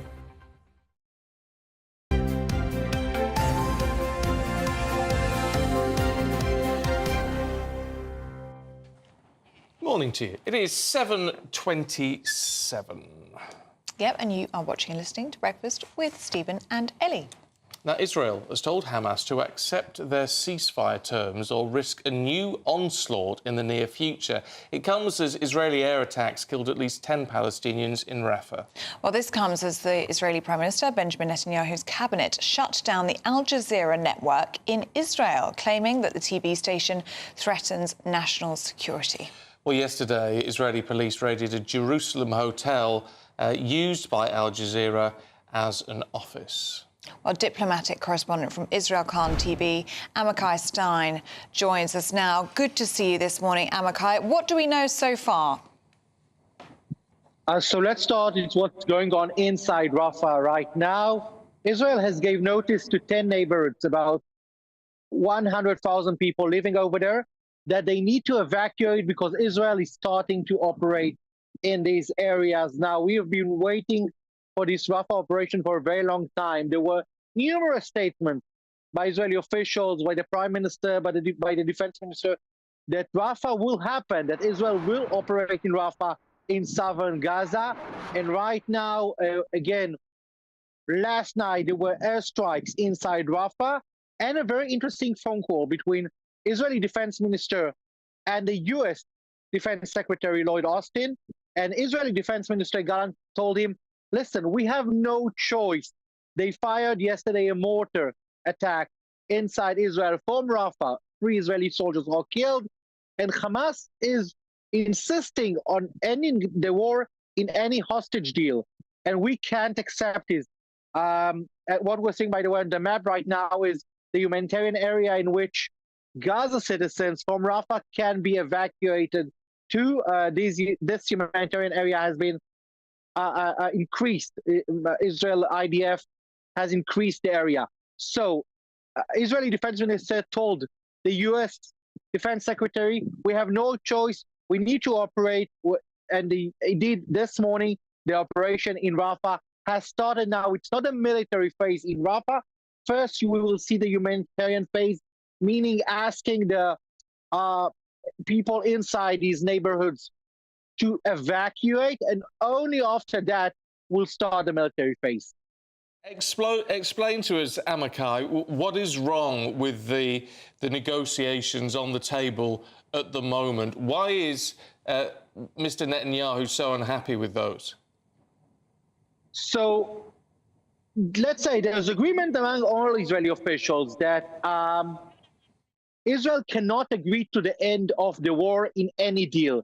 Now, Hamas is demanding an end to the war, or at least an agreement of Israel to talk about the end of the war, and guarantees from countries around the world, for example, like the US, that indeed there will be conversation about the end of the war. Now, Israel officials are saying this is a red line for us, meaning Israel will not say this agreement is the end of the war, and it won't agree to speak about the end of the war because we will continue fighting. We have many things, many terror targets. Hamas is still in Gaza. We will continue to fight after the hostage deal. So this is the blocking point right now. You know, the Egyptian, the US, the Qataris try to find in recent days maybe a phrasing or sentence which the two sides can agree on. But again, Hamas is insisting that it will be written that Israel is agreeing to the end of the war. Israel says, no, this is our red line. And Amichai, you're close to Jerusalem now. We are hearing that a hotel there has been raided, which was being used as the office for Al Jazeera. And this comes as Israel is looking to close Al Jazeera's operations in the country. Tell us a bit more about that. Yes, the truth is it's been for several years that Israeli officials blame Al Jazeera, the Qatari Al Jazeera, that it's, first of all, inciting towards Israel, and also sometimes isn't really following the military rules that it's supposed to follow, while here, for example, showing IDF forces where they are located and things like that. So yesterday, the Israeli government, again, of a very long process, gave an order to close Al Jazeera operations inside Israel. So that's the picture you're seeing. You're seeing this hotel, which was raided yesterday, and Israel stopped Al Jazeera from broadcasting. Also, Israeli cable networks have stopped broadcasting Al Jazeera network. Now, we are saying the truth is some condemnation from European countries about this move, or from US. Now, we need to remember, after Russia invaded Ukraine, we saw the same thing with Russian networks inside Europe, RT, Sputnik, other media outlets. So that's what Israel is saying. We are fighting right now an enemy, and this network is helping the enemy. So right now we need not to allow them to operate in Israel, and that's exactly what is happening right now. Just very briefly, Amichai, as an Israeli journalist, do you believe that's the right decision? Do you believe what Al Jazeera was doing was actually being the voice of Hamas? Yeah, most of the time, the truth, I don't think, again, let's say, the question, I think it's not what it's broadcasting, But the question, does it follow the rules that other media outlets in Israel and me as a journalist need to follow? Because, we have a lot of military forces these days and things like that. So the question is it following the rules? Is it not reporting what it doesn't need to report or what it can't report, again, by the Israeli rules? And that, I think, is not happening. So the question is less, is it broadcasting what Hamas wants it to broadcast, or is it working with Hamas? This is one thing. I think the big question, and that's what Israel decided to do again, it's that Al Jazeera isn't obeying by the Israeli rules right now, operating rules here, meaning they show forces, they are talking about location of forces and things like that. And as long as this happens, I think there's a huge problem for Al Jazeera right now, working in Israel, especially during times of war. OK, Amikai Stein, good to see you this morning. Thank you very much indeed. Thank you very much. All right, lots still to come. Paul's going to be back with all your sport, and then we'll have a look at the papers a little bit later.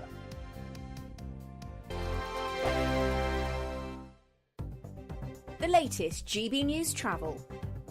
Good morning, I'm Russell Holding. On the M90 in Fife, there's a lane closed southbound after an accident between junctions 3 and 2 from Halbeath to Bitreevy, causing delays. Buses replaced trains again today between Kilmarnock and Stranraer after a fire near the railway recently, with a half-hourly shuttle train service running between Ayr and Prestwick Town. In Northumberland, the A69 is closed each way at Holt Whistle after an accident late last night. In Staffordshire, the A500 is closed northbound from junction 15 of the M6 to the A34 at the Hanford interchange at Stoke-on-Trent for an investigation. Buses replaced trains between Leamington Spa and Nuneaton, also between Watford Junction and St Albans Abbey, and between Bletchley and Bedford because of industrial action. And in East Sussex, the A21 is closed southbound off Battle Road in St Leonards-on-Sea for emergency repairs. And that's the latest. You can stay up to date throughout the day by visiting our website, gbnews.com. GB News is the home of free speech. We were created to champion it, and we deliver it day in, day out. Free speech allows us all to explore and debate openly the issues most important to us, our families, and of course, the British people. Having challenging conversations to enlighten each other. Which is why we hear all sides of the argument. We are the People's Channel.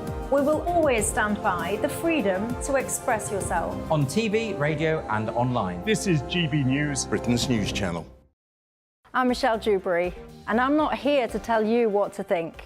I'd much rather hear what you have to say. So, send in your opinions to gbviews@gbnews.com. Keep them clean, and you never know, I might read them out. With my panel here on Dubes & Co, we debate, we get stuck into the issues of the day on a show where all views are welcome, especially yours. GB News, the People's Channel, Britain's news channel. 2024, a battleground year. The year the nation decides. As the parties gear up their campaigns for the next general election. Who will be left standing when the British people make one of the biggest decisions of their lives? Who will rise? And who will fall? Let's find out together. For every moment, the highs, the lows, the twists and turns. We'll be with you for every step of this journey. In 2024, GB News is Britain's election channel. I'm Christopher Hope. And I'm Gloria Di Piero, bringing you PMQ's live here on GB News. Whenever Parliament is in session on a Wednesday at midday, we'll bring you live coverage of Prime Minister's questions. We'll be asking our viewers and listeners to submit the questions that they would like to put to the Prime Minister, and we'll put that to our panel of top politicians in our Westminster studio. That's PMQ's live here on GB News, Britain's election channel.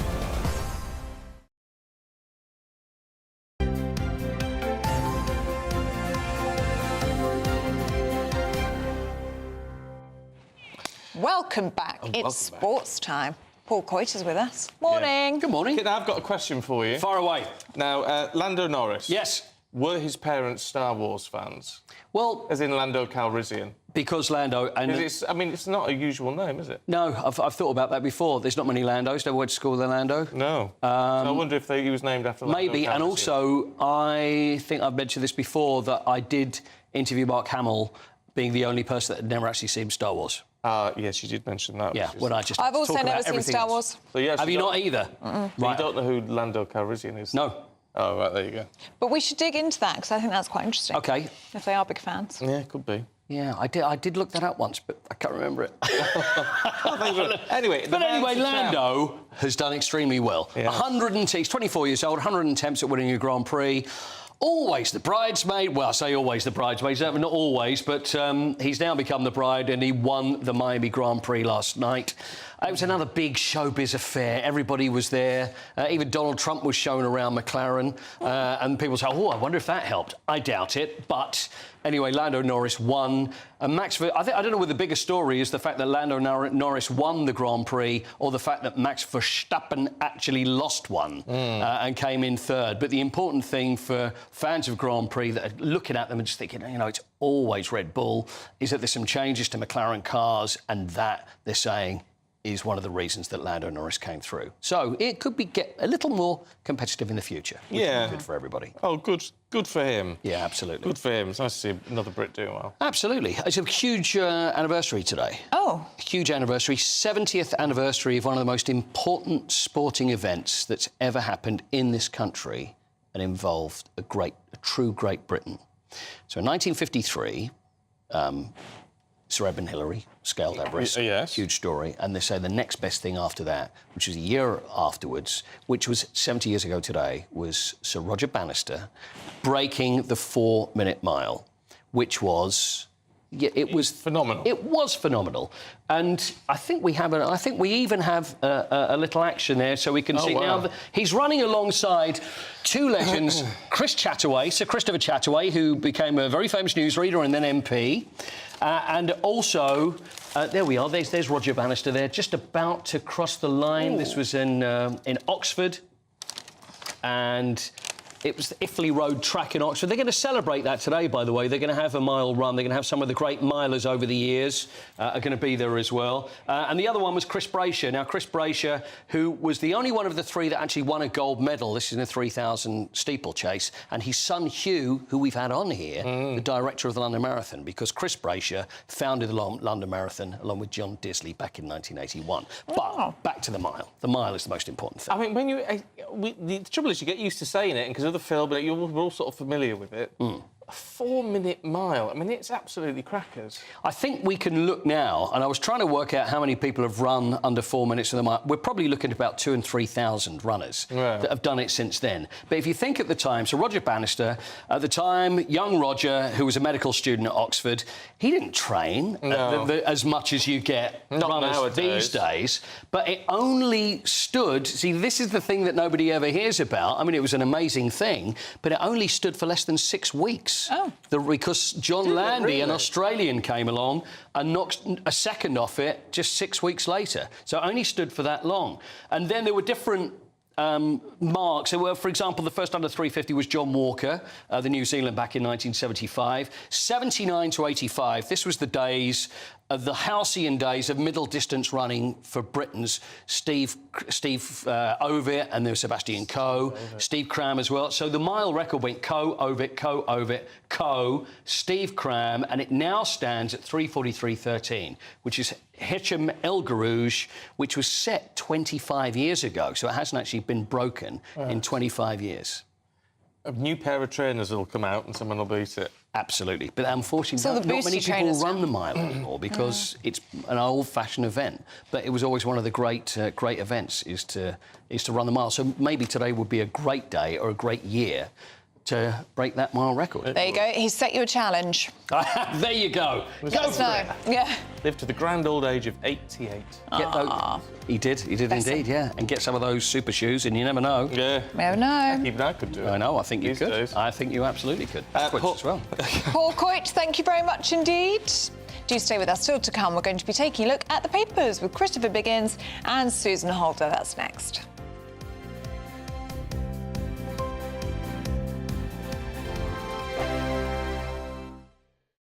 We're GB News, and we come from a proud tradition of British journalism. That's why I'm so excited to be here. It's something so new. The first news channel to be launched in Britain in over 30 years. Launched to represent the views of the British people. To go where other broadcasters refuse to go. How did you find out about the story in the first place? Launched with one aim. To be the fearless champion of Britain. It's an absolutely fantastic atmosphere here. This is GB News. GB News, Britain's news channel. Dubes & Co. Weekdays from 6 p.m. Organisations, plural, because there's loads of people doing this. The organisations are charging schools to be part of this odd league table about who's trying to outdo who when it comes to who is more trans inclusive with the kids than the next person. There's something makes me uneasy about this. Supposing a child comes home and says, you think, oh, I've done well today. He said, well, how have you done? He said, well, I was #1 painter, or I was #1 reader. No, I wasn't. I was made LGBT champion. This is a 4- and 5-year-old. Look, I can understand this, actually, as we develop into the secondary school. I can understand more debates taking place. I cannot understand why we have to thrust it at young children. And I think if you ask the parents, they'd be hostile to it. And what about the role the teacher has to play in all this? Society has been one way, the pendulum is swinging the other way, and they're pushing it very far in order to kind of proliferate change. And this is probably the toughest period in that evolutionary process, because the LGBTQ+ community is saying that you've got to really rage against the machine to get people to listen. Because put it like this now, even this conversation, the whole country is listening, the whole world is listening. These are the kinds of eyeballs and ears they haven't had before. And there's going to be friction. There's going to be a locking of heads in the process to getting to a point where you establish a new equilibrium where they feel more incorporated. Like I've said, the greatest force of allies that the LGBTQ+ community has always had is heterosexual women. What you're moving towards now is doing things that is beginning to turn them from allies into people who feel that, oh, for you to thrive, I'm being deprived, and that's a problem. When they realise you're alienating allies, they will understand you've got to recalibrate to have that kind of understanding between both parties. I'm Michelle Dewberry, and I'm not here to tell you what to think. I'd much rather hear what you have to say. So, send in your opinions to gbviews@gbnews.com. Keep them clean, and you never know, I might read them out. With my panel here on Dubes & Co, we debate, we get stuck into the issues of the day on a show where all views are welcome, especially yours. GB News, the People's Channel, Britain's news channel.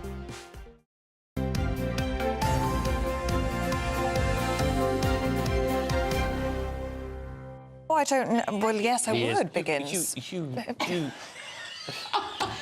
Biggins just asking me about knickers as we come to air. Oh, perfect timing. Well, I thought there's a piece today in the paper about the fact that Marks & Spencer brought out a pair of knickers that emphasise the bum. Yeah. Oh.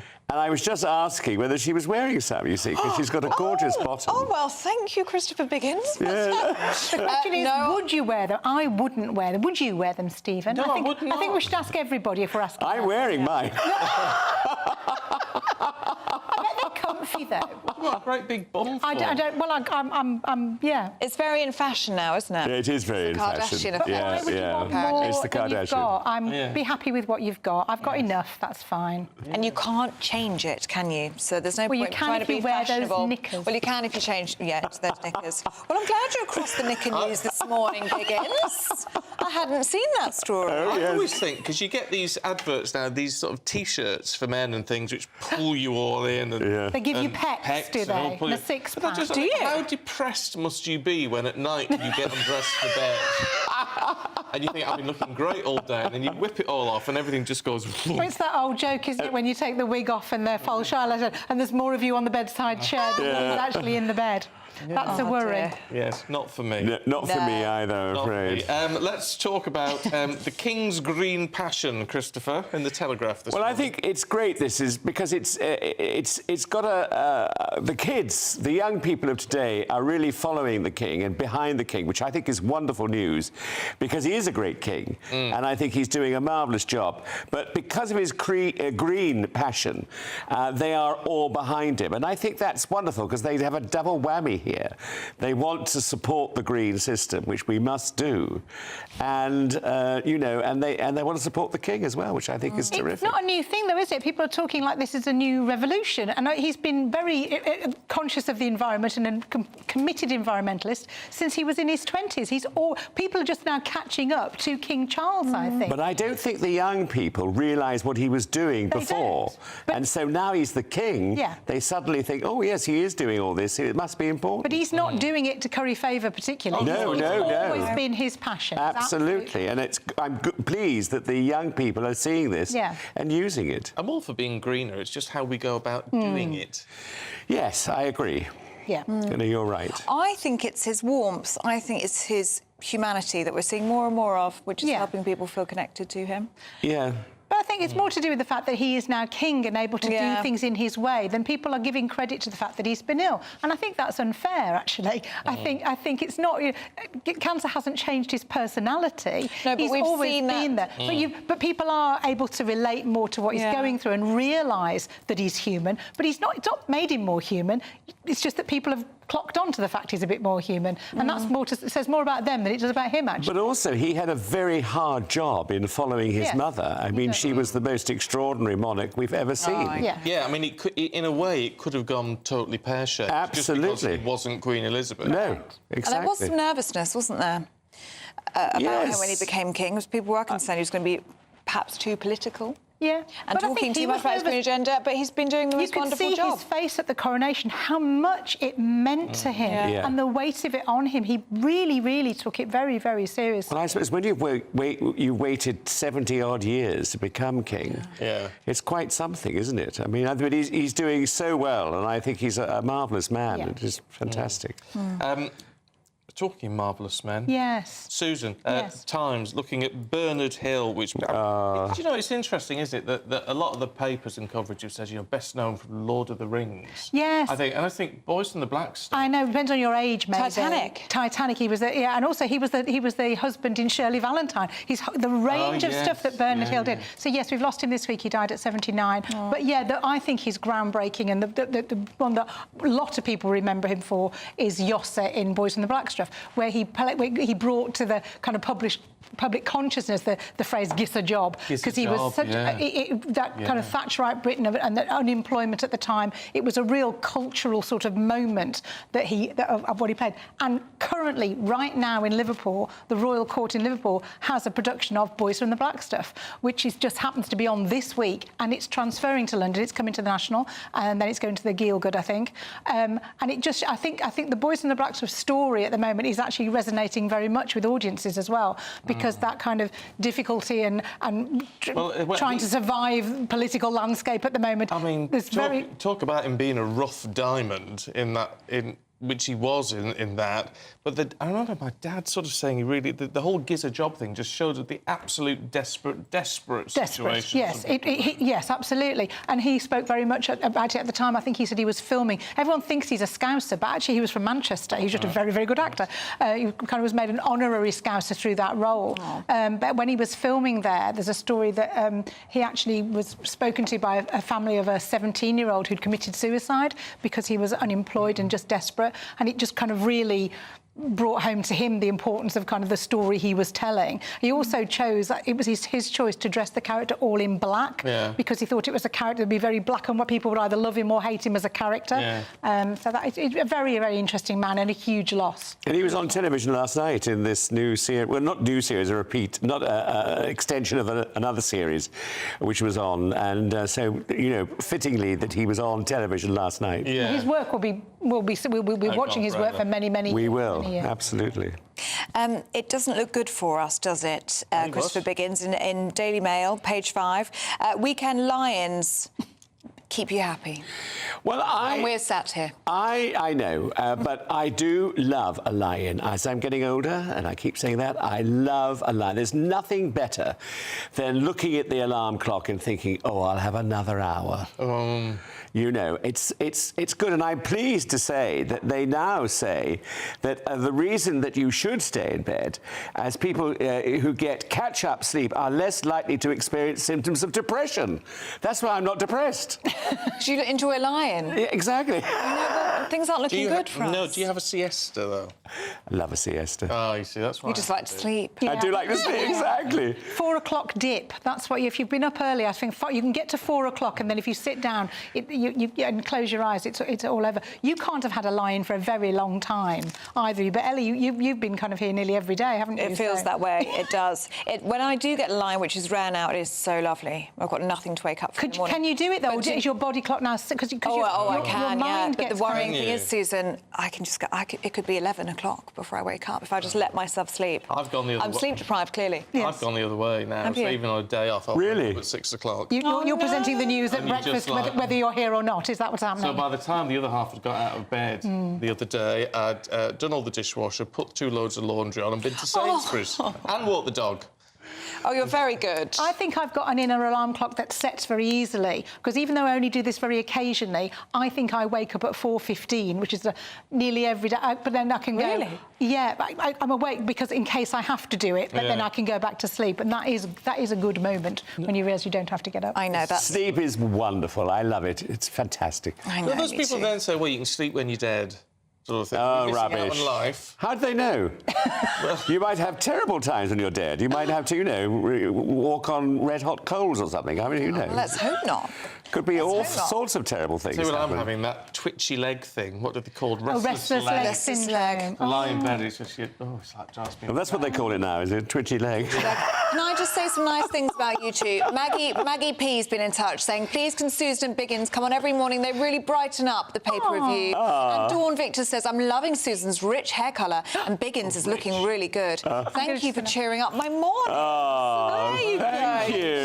you. My hairdresser will be thrilled. Yes. Well done, you two. Of course, Thank you very it's all much. completely natural, of Well, course. we love a chestnut in the morning. Let's get the weather with Craig. That warm feeling inside from Boxed Boilers, sponsors of weather on GB News. Good morning. Welcome to our latest GB News weather forecast from the Met Office. Well, looking ahead to the new week, after a mixed start to the week, it does turn drier and brighter as we head towards Wednesday and Thursday. But out there at the moment for this bank holiday Monday morning, we've got some fairly heavy rain across parts of southeast England, and it will linger here through much of the day. Also quite cloudy across parts of Scotland and Northern Ireland with some outbreaks of rain here too. In between, a brighter zone, but we will see a few showers develop, and some of these showers could potentially be on the heavy side. But in the sunshine, highs reaching around 18 or 19 degrees, but feeling quite cool along some eastern seaboards of Scotland and northern England. Into this evening, a lot of the showers gradually fading away, and also the area of rain across southeast England just moving off towards the continent. So that will allow a dry end to the night for many with some clearer skies, but this central zone remaining quite cloudy with some further outbreaks of rain. But in the clearer skies, a cooler night than of late. Could see lows falling down to about 2 to 3 degrees in the countryside. So Tuesday morning, we start off fairly sunny across parts of Northern Ireland, also eastern England. Watch out for a little bit of mist and fog here, though. Elsewhere, a bit of a dull start, but I'm optimistic. The cloud will break up a little bit, especially across more southern parts of the country. But we will see, again, a scattering of showers, but they will be fewer and further between compared to today. In the sunshine, highs reaching 18, 19, possibly even 20 degrees. A brighter outlook with Box Solar, sponsors of weather on GB News.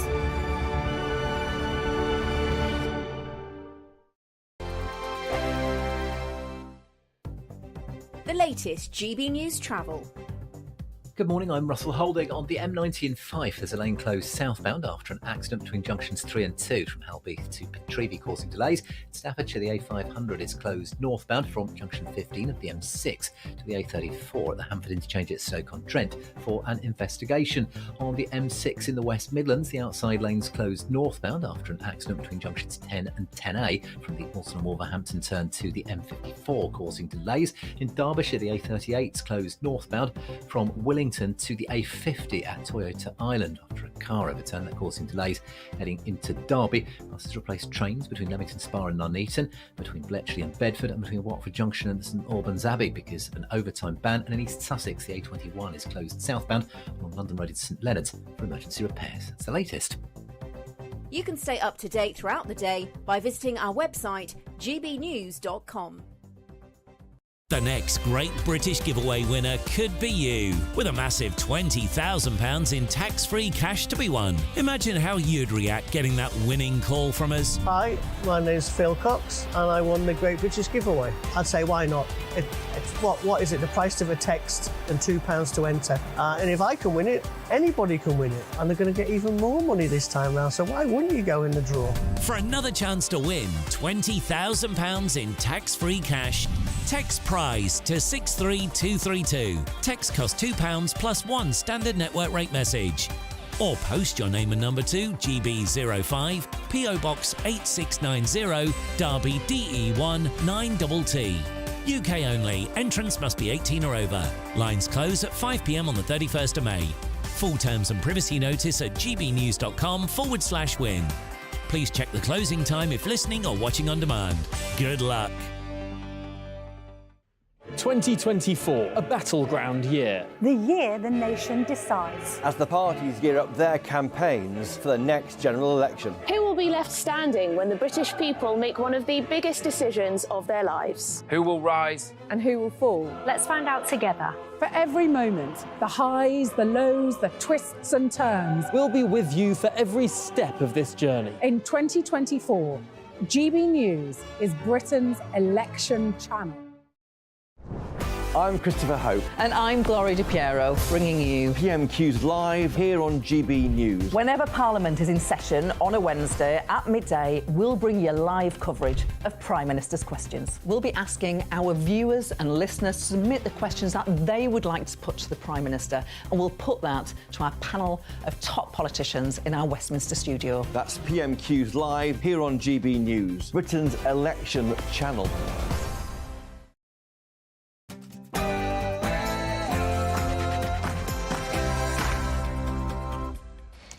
Morning to you, 8 o'clock, Monday the 6th of May. Today, the Prime Minister claims the country is heading towards a hung parliament with Labour as the biggest party as an autumn election looks to be on the cards. So an election in the autumn and the Conservatives scrabbling around for crumbs of comfort. Rishi Sunak is saying there could be a hung parliament. I'll tell you what's going on shortly. Today marks the first anniversary of King Charles ascending the throne, with experts claiming his cancer diagnosis has helped him forge closer bonds with the British people. Israel issues a stark warning of an imminent Rafah invasion if a ceasefire between Israel and Hamas isn't reached, with Benjamin Netanyahu now shutting down the broadcaster Al Jazeera. The 80th anniversary of the D-Day landings is fast approaching, with one veteran supporter going that extra mile to commemorate the occasion. And we send one of our reporters to Padstow to find out more about one of the country's oldest surviving Mayday festivals. I come back every year, as I say, and I've met people. Even this year, I met a man from Padstow who'd come back from Australia for Mayday. And in the sport, Britain's Lando Norris won his first ever Grand Prix in Miami last night. The World Snooker final continues today. And how about this? The Dutch team that celebrated promotion just a tad too early. Don't count your chickens. Good morning. It's a bit of a mixed picture out there weather-wise this bank holiday Monday, but there is some drier and brighter weather on the way. Find out when in a little bit. Morning, I'm Stephen Dixon. And I'm Ellie Costello, and this is Breakfast on GB News.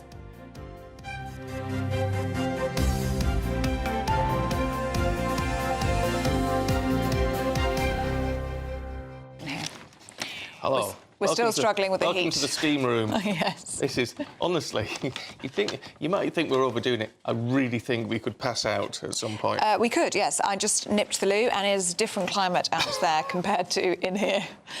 Anyway, we are surviving just about. Lots of people paying you lots of compliments. Oh, we're really? talking about, yes, what have I done? we're talking about lions, and apparently they make you happier if you have a lion. We don't experience many of them, do we? No. But you were saying you struggled to sleep in past about 6 a.m. now. Yeah, I just seem to wake up. And he's very proactive. He's unstacking the dishwasher and stacking the dishwasher and walking the dog and stuff. And Blue Leader's been in touch saying, Stephen, please, respectfully, shut it. You are lifting the bar higher for the rest of us, with lots of smiley faces. And Margot says, lions... Margot says, I like to go out in the garden with my coffee, listen to the birds, and then come back inside to watch GB News. Well, if the weather's nice enough, that'd be fantastic, wouldn't it? Isn't that lovely? Love listening to the birds in the morning. That dawn chorus as well. You get a good dawn chorus where you are.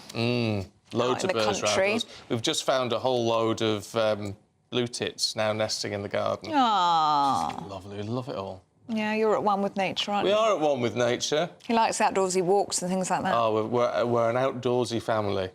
Oh. Nice, lovely. Fiery Red Dragon says, Stephen, you can always take your jacket off. Want to see you take your jacket off? I don't know. I could do. I'm getting to that point. Yes. I don't know. You've got lots more layers on. Would that look unprofessional? I don't know. Maybe you need to speak to the bosses. I don't know. I don't know what's allowed. What's allowed? It's we need to stick to the jackets and ties, don't we? But in the meantime, we have fashion Very fans. sophisticated So fans. Yeah. God, it's terrible though. Anyway, I bet the aircon's on in Downing Street. I bet it is. Yeah. The Prime Minister making the most of it while he can. He said the country's hurtling towards a hung parliament following a bitterly disappointing, that's his words, set of local election results for the Tories. Well, this comes as an autumn general election is looking more likely, with number 10 ruling out a summer vote. Reports suggest that Rishi Sunak is hoping to improve the economy and curb immigration before the country goes to the polls. Well, earlier we spoke to Women's Minister Maria Caulfield. Clearly, our voters stayed at home, so they're not switching parties. They do want to vote Conservative, but we have to give them reasons to do that. And that's about delivering on the work that we're doing. So, you know, the three big issues that we're focusing as part of the PM's 5-point plan are immigration, the NHS and the economy. Well, joining us now is GB News political correspondent Catherine Forster. Really good to see you this morning, Catherine. An unbelievable admission, really, from the Prime Minister that we are hurtling towards a hung parliament with Labour being the biggest party. Well, yes, but given they are usually 20 points behind Labour in the polls, to be honest, the Conservatives would be delighted to be in that situation. And I think really what's going on is they are looking around for very small crumbs of comfort, given the terrible, terrible results at the weekend. They lost nearly 500 council seats. They lost the mayoralty in the West Midlands. And so they've latched on to their one piece of sort of good news, which is, according to this national equivalent vote way of measuring it, if the whole country voted as people did in the local elections, Labour's lead would only be 9 points over the Tories, which would potentially lead to a hung parliament. I have to say, I don't think it's very likely. I think it's a very dangerous game, though, isn't it, with all of this? So I was saying, well, that'll muster the troops, will it? That'll pull people away from reform, effectively. But, of course, what it's going to do is... I mean, the big problem for Labour is complacency. Well, it's going to make sure that doesn't happen. Yes, I mean, it sort of works for both parties to play to this narrative in a way, because on the Conservative side, you can see that obviously a lot of normal Conservative voters are very cross with the party. They're sitting at home. They're either not voting or they're voting largely for reform. So if you can convince some of those that there maybe still is a chance, you might make them come out to vote or think twice about voting reform. Similarly with Labour, there'll be some Labour voters. We saw it at the weekend, didn't we? They lost quite a few votes in areas with heavily Muslim constituencies over the Gaza issue. Now, Sir Keir Starmer will be hoping, everyone will be hoping there'll be a meaningful ceasefire before an election, maybe November the 14th or 21st.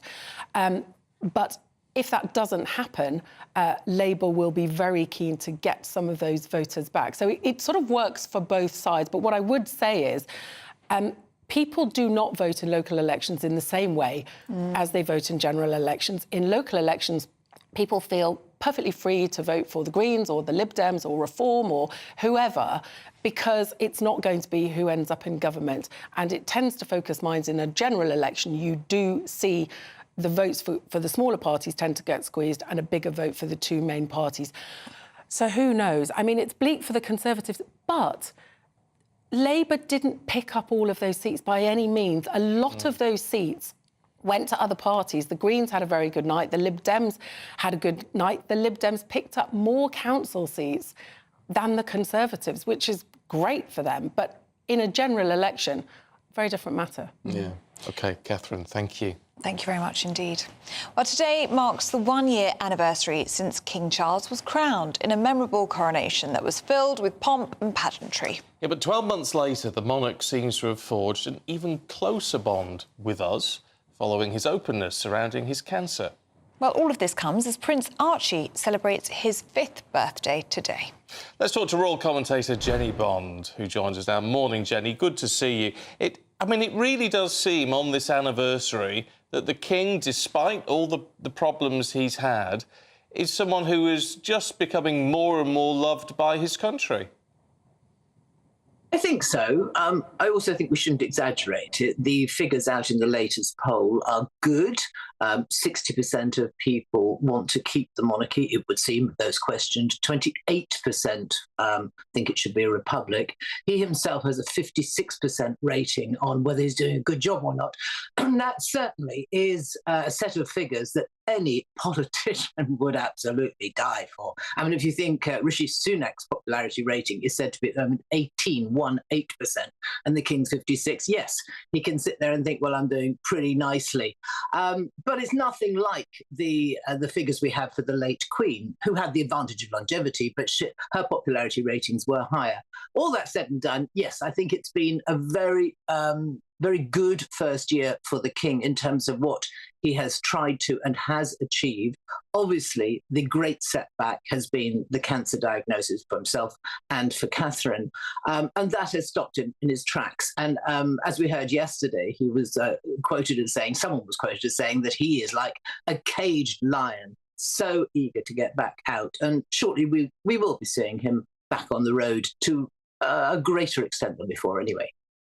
Jenny, what do you make of some experts suggesting that he's forged an even closer bond with the British people through his cancer treatment? Because he has worked so hard, hasn't he, to raise awareness for cancer. And we're just seeing some images on the screen just then of him visiting that cancer centre on Tuesday and holding the hand of a patient there. We are really seeing such a human side to King Charles in all of this.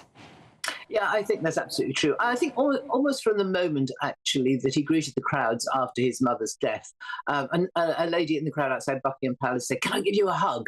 Now, no one really would have said that to the late Queen, but he said, yeah, of course. But I do think at that cancer centre, you saw it wasn't so much a king visiting people suffering from cancer. It was fellow cancer sufferer, really communing with them and sympathising with them. As you say, the hand, it wasn't a handshake, it was a hand hold.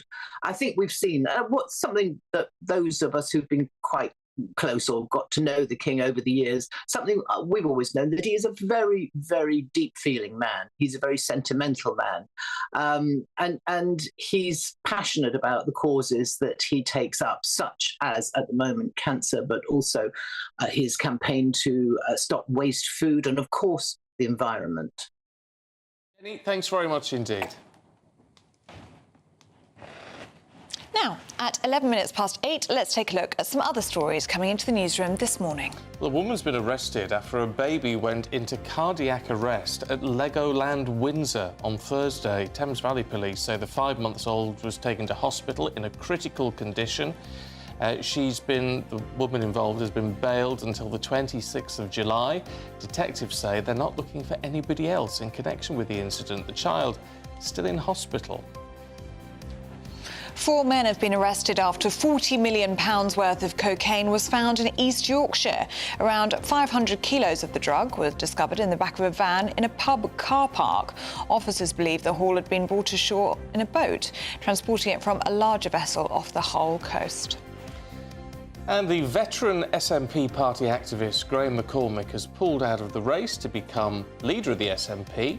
It leaves John Swinney as the only official candidate to succeed Hamza Yousaf after the former leader announced he was stepping down. Mr McCormick says he'll back Mr Swinney's nomination for the role.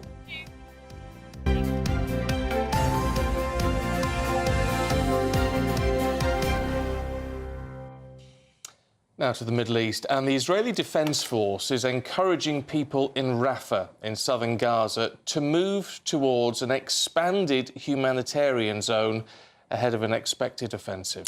Well, it comes as Israel has told Hamas to accept their ceasefire terms or risk a new onslaught in the near future. Well, Benjamin Netanyahu's cabinet has also shut down the Al Jazeera network in Israel, claiming the station threatens national security. Well, yesterday, Israeli police raided a Jerusalem hotel used by Al Jazeera as a de facto office.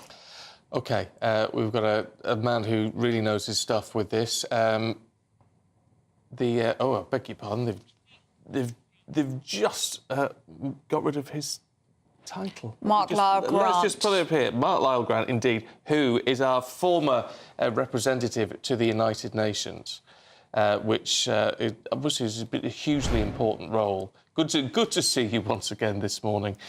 Look, can I ask you first and foremost about this ceasefire agreement that Hamas is furious and Netanyahu is rejected, and the reason behind it saying that it won't end the war, and Netanyahu doesn't want this ceasefire agreement to be able to end the war. It seems difficult for us who aren't dealing with these sort of levels of diplomacy to understand that position, I think. Yes, you're right. I mean, the talks have been going on in Cairo, but they're essentially breaking down at the moment on this one issue about how long the ceasefire would be. Now, there was a suggestion that it should be 40 days. In exchange for that, there would be hostages released, not clear exactly how many, but a substantial number of hostages, and then Palestinian prisoners released by Israel on the other side. But Hamas is saying that this 40-day truce needs to lead to a permanent cessation of hostilities and therefore an end to the Israeli military action. Now, Netanyahu has said, look, even if there is a temporary pause for 40 days, we are still going to continue the military operation after that because the job is not done of destroying Hamas. And this is the point on which the talks appear to have broken down. So, Mark, we've been talking about an operation in Rafah for a long time now. We've been expecting it to take place. We are just hearing now that the IDF are warning people in Rafah to leave. It does look like this is now imminent. Yes, although they've made it clear that they've asking a sort of 100,000 people to leave, and that's a lot of people, but there are actually sort of 1.2 million Palestinians living in Rafah at the moment, or sheltering in Rafah. And they are saying that this is a temporary evacuation because they're going to do a limited military operation in the eastern part of Rafah, the part nearest to the Israeli border. Now, whether that is the preliminary to a full-scale invasion of Rafah, we don't yet know. But what is clear is that Netanyahu and his cabinet are determined to try and root out Hamas leadership, who they believe are in Rafah, and also to completely destroy Hamas militarily so that it can't pose a future threat to Israel. So I fear that this conflict is not likely to end soon. Right, and a lot of people would look at that and go, they understand the Israeli position. However, it makes a mockery of any ceasefire negotiations, doesn't it? Well, a ceasefire gives some benefit to both sides because it would mean hostages released, which obviously Netanyahu is under pressure domestically to get more hostages released. There haven't been any hostages released for several months now. But also it gives Hamas some breathing space. It allows more humanitarian aid into Gaza, and it would secure the release of some Hamas prisoners that are being held in Israel. So, there is a limited benefit to both sides, but Hamas thinks that they would lose their main leverage on Israel, which is the hostages, and wouldn't secure an end to the conflict. And that is what I think they will continue to insist on. We wonder, how do you think the international community will respond to this? Well, I think the international community has been putting pressure on both sides, really. They're saying to Hamas, look, here is an opportunity to get some of your prisoners released and improve the humanitarian situation. You should take it. But equally, they're saying to Israel, look, we want this 40-day truce to be a springboard, if you like, into a more permanent ceasefire. Because without a permanent ceasefire, there is going to be a continuing humanitarian crisis in Gaza. So the international community is both trying to be an honest broker, if you like, but also putting pressure on both sides to accept some form of deal, because the international community is desperate to get a rapid end to the suffering and the killing of civilians in Gaza. I wanted to ask you what you made of Israel moving to close Al Al Jazeera's operations in the country. We're hearing that a hotel in Jerusalem that was being used as their de facto office has been raided. Yes, I mean, Al Jazeera is quite a well-respected news channel now, particularly based in the region, but it does come at events from an Arab perspective. And I think it's fair to say the Israeli government has never been very sympathetic or supportive of Al Jazeera. But particularly during the conflict with Hamas, they feel that Al Jazeera's reporting, direct reporting of the civilian casualties, of the suffering in Gaza, is actually damaging Israel's international reputation. Now, the Knesset did pass a law just last month saying that in this particular conflict, the government has the right to ban a news outlet, foreign news outlet, that is deemed to be a threat to national security. And it's that law which Israel is using to close down Al Jazeera. I think it's the first time they've ever closed down a foreign news outlet, and obviously it is an attack on freedom of the press, but equally it is a very sensitive time when Israel is effectively at war. There's a substantial difference, isn't there, between affecting national security or threatening national security and damaging the reputation of the country, isn't there? Yes, I don't buy the argument that it's threatening Israel's national security. They're using that as an excuse, I think, to make it more difficult for people to report on what is actually happening in Gaza. But there's no doubt that Al Jazeera's very effective reporting is damaging Israel's international reputation, and that's why they've taken this fairly extreme step. Okay, so Mark, really good to see you this morning. Thanks very much indeed. Thank you very much. Now, as many of you know, we have been nominated for a Trick Award in the Best News Programme category. So we could really do, and we'd be so grateful as well, for your help in order to win for a second year in a row. Yes, that would be nice. All you have to do is we can scan the QR code, which we're going to pop up on your screen. Well, you can't miss it, can you? It's huge. If you don't want to do that, you just have to type in poll-trick without a K.org.uk, and all the details are there. You can also go to gbnews.com. And I know quite a few of you have been messaging in this morning talking about how it's taking a long time to be able to cast your vote. Apparently the website's quite slow. This time last year, we kept crashing the website. Yes, we did. I remember that. Do you remember that? Yeah. There's a lot of people saying we can't get on. It's because so many people were voting for GB News every time we mentioned it that it crashed the website. Well, we really do appreciate you going on to do it, so thank you. Hopefully the same thing is happening again this year. That would be nice, wouldn't it? Wouldn't it? And tell you what else would be nice. What's that? Some sunshine. Craig Snell's got all the details for us now. That warm feeling inside from Boxed Boilers, sponsors of weather on GB News.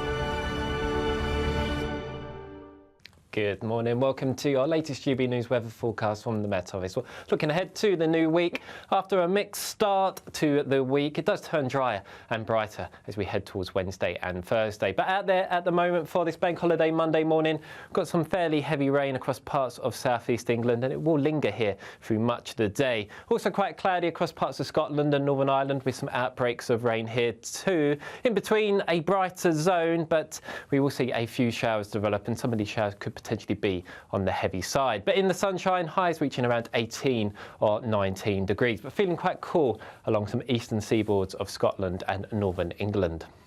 Into this evening, a lot of the showers gradually fading away, and also the area of rain across southeast England just moving off towards the continent. So that will allow a dry end to the night for many, with some clearer skies. But this central zone remaining quite cloudy with some further outbreaks of rain. But in the clearer skies, a cooler night than of late. Could see lows falling down to about 2 to 3 degrees in the countryside.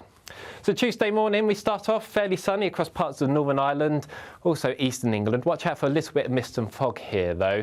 Elsewhere, a bit of a dull start, but I'm optimistic. The cloud will break up a little bit, especially across more southern parts of the country. But we will see, again, a scattering of showers, but they will be fewer and further between compared to today. In the sunshine, highs reaching 18, 19, possibly even 20 degrees. A brighter outlook with Box Solar, sponsors of weather on GB News.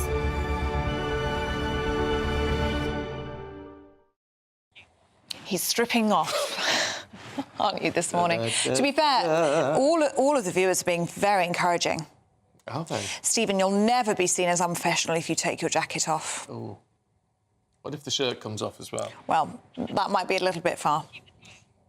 Oh, so the director's just said, as long as you keep the tie on. You just keep the tie on, yeah, that's all that Well, it's only matters. because you need somewhere to hang the microphone. Oh, well, that's true, yes, so do keep that on. Now, summer is just around the corner, and we want to make it sizzle for you with an incredible £20,000 in cash up for grabs in the latest Great British Giveaway. It's our biggest cash prize to date, and it could be yours. Here's how. The next Great British Giveaway winner could be you, with a massive £20,000 in tax-free cash to be won. Imagine how you'd react getting that winning call from us. Hi, my name's Phil Cox, and I won the Great British Giveaway. I'd say, why not? It's what is it? The price of a text and £2 to enter. And if I can win it, anybody can win it. And they're going to get even more money this time round, so why wouldn't you go in the draw? For another chance to win £20,000 in tax-free cash, text WIN to 63232. Text costs £2 plus one standard network rate message. Or post your name and number to GB05 PO Box 8690 Derby DE1 9TT. UK only. Entrance must be 18 or over. Lines close at 5 p.m. on the 31st of May. Full terms and privacy notice at gbnews.com/win. Please check the closing time if listening or watching on demand. Good luck. Oh, dear. Right, still to come, our reporter delves into one of the oldest Mayday festivals in the country, and it's a cracker. Tell you more in a minute. Sir Jacob Rees-Mogg's State of the Nation, Monday to Thursday from 8 p.m. The International Monetary Fund has estimated that Russia will outgrow all advanced economies in 2024. This is in spite of all the sanctions the West has imposed on Russia, in spite of its removal of the SWIFT banking system, in spite of the fact that Germany has almost entirely weaned itself off Russian gas, and in spite of the 50,000 soldiers who have died and the endless resources it has poured into the Ukraine war. So, what are we missing here? Why is Russia going to grow more than the rest of us? Well, it's simple. Russia is willing to make use of its own energy resources to provide abundant supply to its citizens. Increased supply means lower prices, and cheap energy is inextricably linked to economic growth. But since 2008, the United States has grown at twice the rate of the United Kingdom. The big difference is that America has much lower energy prices, while the UK insists on masochistic green policies. But it's no surprise that the Green fanatics in the Scottish government, where they know how to be fanatics, have had to backtrack on their flagship greenhouse gas reduction target. The SNP has committed to reducing Scotland's CO2 emissions by 75% by 2030. Now, the Climate Change Committee has reviewed its policy and advised that the absurd reduction target is out of reach. Can we accept the CCC's recent re-articulation that this Parliament's interim 2030 target is out of reach? We must now act to chart a course to 2045. It is time to recognise the truth that net zero by 2050 is unrealistic and unaffordable. It's time we rid ourselves of this foolish and costly idea that will simply make people cold and poor. We need to prioritise cheap energy for Britain's consumers and for companies, for industry, enabling economic growth that will benefit us all. Join me, Camilla Tominey, every Sunday at 9:30 when I'll be interviewing the key players in British politics and taking them to task. This report basically says that he's not fit to stand trial. With an upcoming election looming over Westminster, now is the time for clear, honest answers. I agree. And that's precisely what I'll get. Is he indecisive? Incompetent? That's the Camilla Tominey Show at 9:30 every Sunday on GB News, the People's Channel, Britain's election channel. Are the newspapers getting you down? My wife didn't divorce me that month. Struggling to separate the wheat from the chaff? I know that it's a bit of a circus at the best of times. Well, don't worry. Headliners has got you covered. We'll take the burden of reading the day's news, and if we get depressed, who cares? It's an occupational hazard, frankly. That's Headliners on GB News from 11 p.m. till midnight, and the following morning, 5 till 6 a.m. on GB News, the comedy channel. Nah, just kidding. Britain's news channel. 2024, a battleground year. The year the nation decides. As the parties gear up their campaigns for the next general election. Who will be left standing when the British people make one of the biggest decisions of their lives? Who will rise? And who will fall? Let's find out together. For every moment, the highs, the lows, the twists and turns. We'll be with you for every step of this journey. In 2024, GB News is Britain's election channel.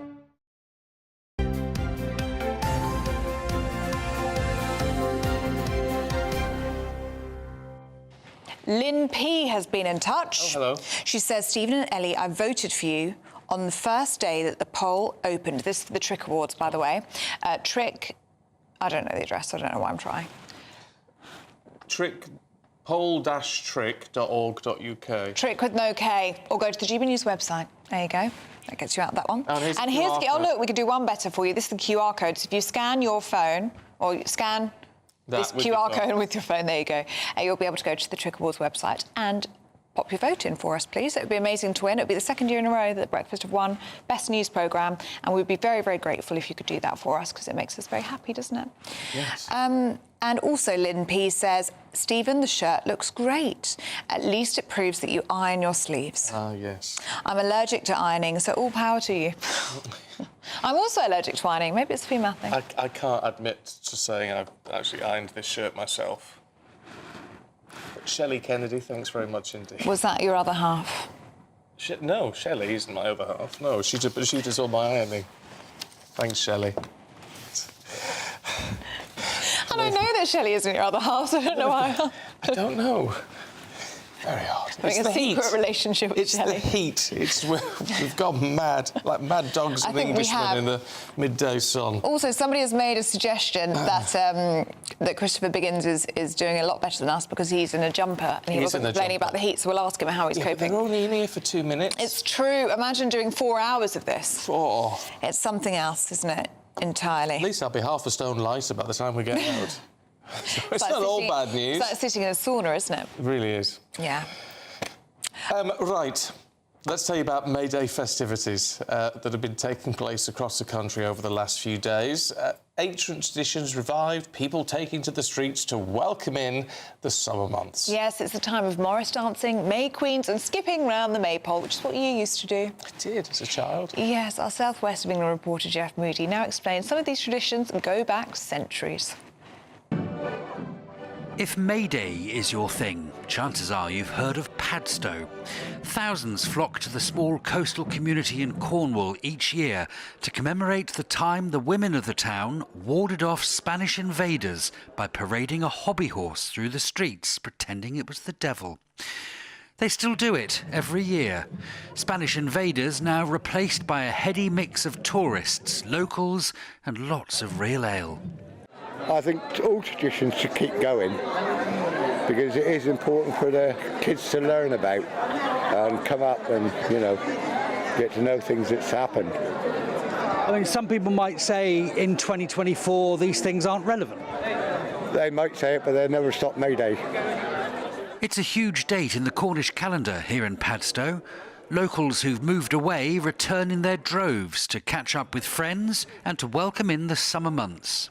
A part of our life, is part of the history of the country, and particularly of small societies like this here in Padstow, where I come back every year, as I say, and I've met people. Even this year, I met a man from Padstow who'd come back from Australia for Mayday. It's one of the oldest surviving festivals in the UK. 2 hobby horses parade around the maypole to celebrate Beltane, an ancient Celtic ceremony celebrating life, the beginning of summer and fertility. Fertility of the land and of the young men and women who tend it.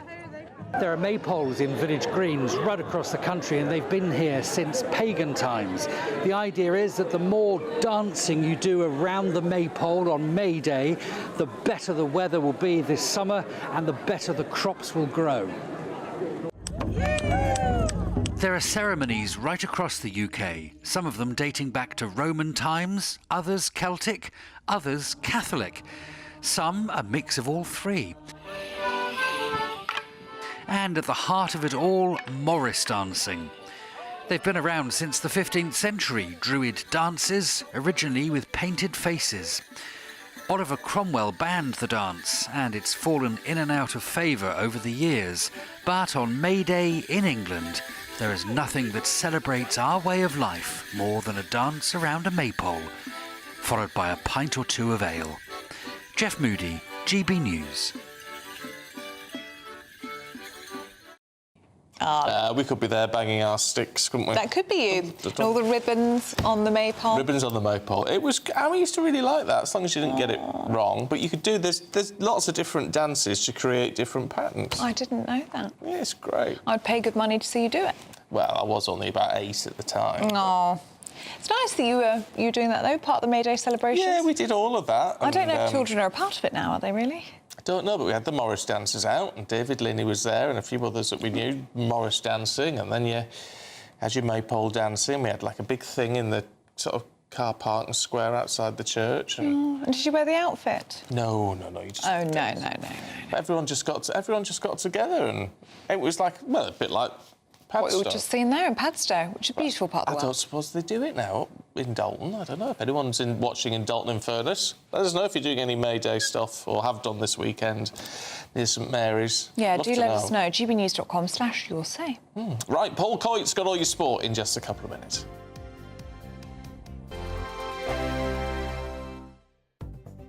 The latest GB News travel.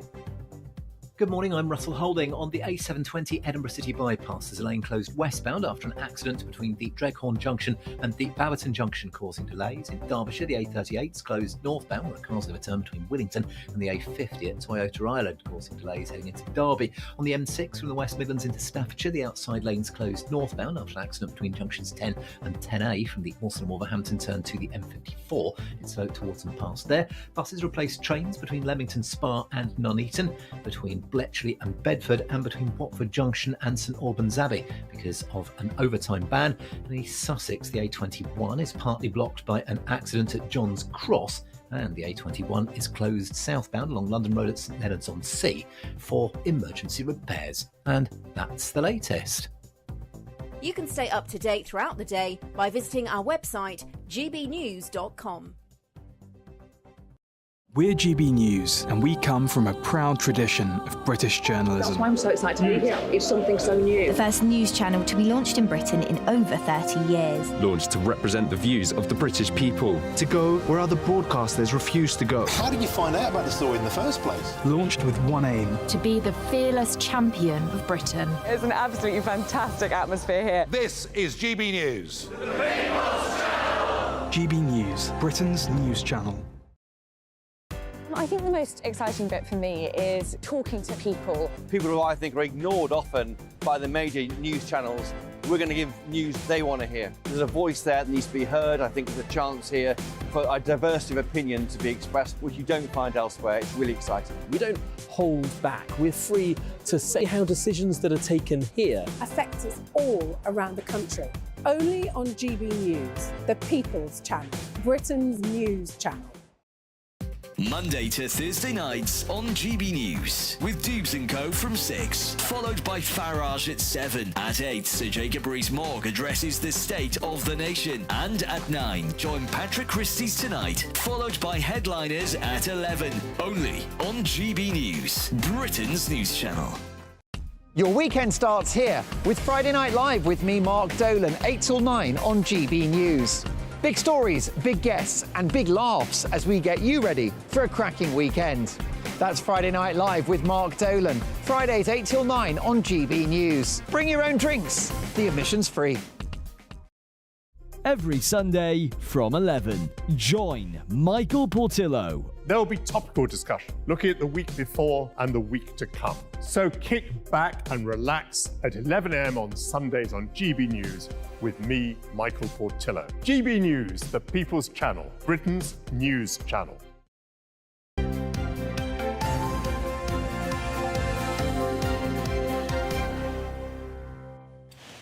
Welcome back. It is sports time, and Paul Coit is here with us. Morning to you. Quite an half warm in here, isn't it? Blimey, it's a little hot. Our aircon is broken, by the way. We've got a message saying, "Why are you all moaning?" Just put the aircon on. Just put the aircon on. Oh, If only it was that easy. Did you know that the last little sports piece that I did for you was almost exactly the same amount of time as it took Roger Bannister to break the world record? Exactly 70 years ago today, I realised. So 70 years ago is the anniversary. Roger Bannister, 4 minute Mike. Can we see that again? Can we do that again? Oh, yes. I don't know if we got it. Hopefully we've got it, because I know it's a huge anniversary. They're digging around for it now. Here we go. We have to go to the archives. There he is, Roger Bannister there in the middle. He's being paced by Chris Chataway and Chris Brayshaw, and then came through to break the world record. It was this day, back in 1954, 3 minutes, 59 seconds, 0.4, and it was the first time that anybody had run the mile in under 4 minutes, and it was 70 years ago today. Stood for only just about a month until John Landy of Australia knocked a second of it. And so 3:59.4, and the world record today is, well, what do you reckon the word? So 3:59.4, 70 years ago. What do you reckon the world record for the mile is today? Although it stood for 25 years. 3:44. 3:43. 3:43.13. So really, you are both, I would say, correct. I would say but what makes people more able to do it now? Is it training? Is it stuff like the footwear? No, I don't think footwear, because it's 25 years since it was broken, and we don't have as many mile runs as we used to. There were things like the Emsley Car Mile, which was a famous mile run, and also athletics was a lot more. You get that on TV, and then on a Friday night, sometimes you get the world mile record when Cohen Ovitt went for it, and then Steve Cram, still the fastest Briton ever to run it, or was. Actually, that's not necessarily. Actually, it is true. He is. He's still, I think, he's about the 8th fastest mile ever. Right. So Steve Cram did it, but it's training. Because if you think of Roger Bannister's day, he was a medical student, so didn't really have time, never won a gold medal in the Olympics, but that was what he was training for, and did that in Oxford, and they're going to celebrate that in Oxford. By the way, they're going to have a mile run through the city, and people like Steve Cram, and Elgar Rouge, who holds the world record now, is going to be there as well. Fabulous. Are you doing all of this to avoid talking about Tottenham? Yes, I am. So I've made it too long. Well, go on. It's actually not 70 years. I've just made all that up. No, it is. Yeah, Spurs lost yesterday. Or should I just say that Liverpool won 4-2 against Tottenham Hotspur? So a good result for them. They're safe, and they're going into the Champions League. Spurs, not quite so cut and dried as far as they're concerned. Chelsea beat West Ham 5-0. Huge result for them. And Brighton beat Aston Villa 1-0. It looked like this is going to be wobbly for Aston Villa getting into the Champions League, but then Spurs almost handed it on a plate afterwards. We've got time for a little bit of Dutch stuff? Well, yes, we have, because we like a bit of heartbreak and ecstasy at the same time. Right, Roda JC, who are in the second tier of the Dutch league, the Eredivisie, which is the Premier League, which actually means honorary division. Oh, right. Eredivisie. So Roda had a huge game, and they needed to win. And if they beat Cambuur, which it looked like they were going to, they would then be promoted into the Eredivisie. So they did. They won the game 2-0, but it depended on their rivals, Groningen, who were playing Telstar. Now, Groningen were losing to this. Telstar, do they make records? They do make records, but they also play football as well. Oh. So Groningen were losing to Telstar. Tell me if you lose me at any point, because it does get a bit complicated. So Groningen are losing to Telstar, which means it looks like that Roda will then be promoted. So anyway, 90th minute, everybody's celebrating. Look, this is what happened on the pitch. Everybody's up there, they're celebrating, they can't believe it. So Groningen are losing to Telstar, but then Groningen score in the 95th minute. No. So they're out celebrating because they're thinking the game's over. No, the game wasn't over. Groningen score. Then you never guess what happened. What? The announcer, whose name is Wim Fringe, announces to the Roda fans, "We've just heard that Telstar have now scored, which means everything's good, we are promoted. Telstar have scored with the final kick of the game." But then, so they're up again. Yeah. But then it turns out that was disallowed. Oh, and then they're down. So they're up, and then they're down, and then they're up, and then they're down, and now The last game of the season, Roda will play Groningen. What are the chances, and should they win or draw, they will be promoted to the Eredivisie? Did that make any sense, or was that true? No, that was good. It was drama-filled. It was exhausting. In this heat, I wish I hadn't tried so hard. Got to have a cool down, Paul. Thank you very much indeed. Yeah, I'll do this for the rest of the thank you. I'll just be here for the vote. Thank you very much. Oh, that's smashing. nice, actually. There we are. Still to come, we're going to be taking a look at, keep going, at what's making the newspapers with Christopher Biggins and Susan Holder. That's next. Thank you. There we are. Thank you.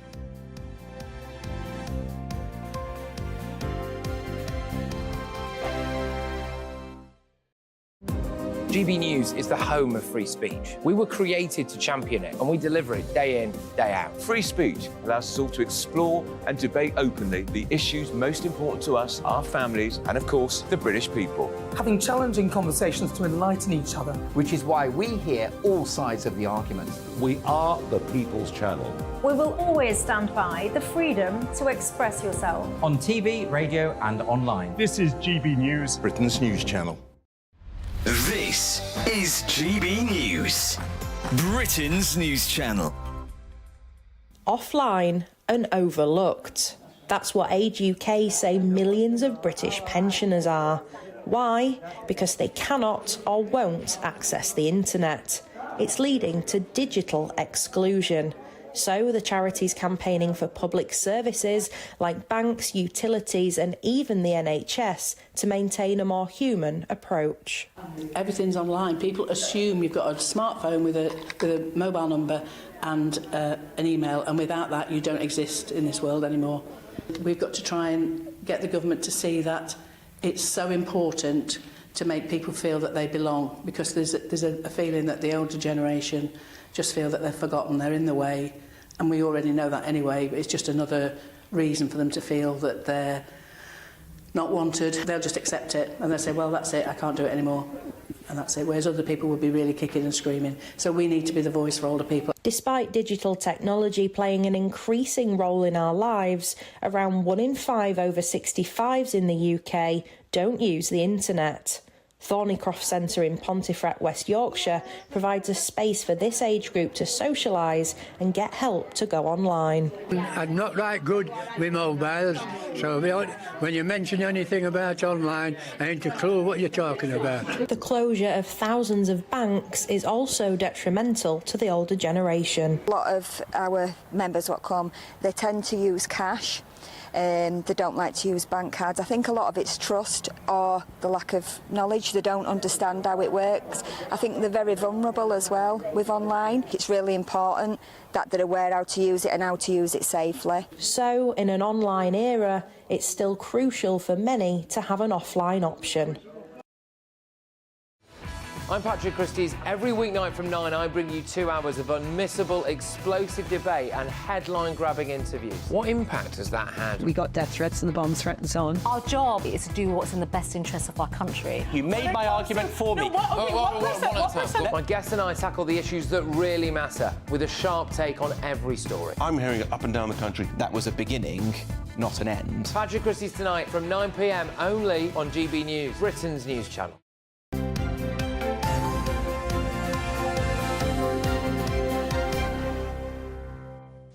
Welcome back to breakfast with a very hot Stephen Dixon. Yes. Oh, I'm quite cool. Could we put the heating on? Oh, Biggins. What's up with you, Christopher, with your jumper on?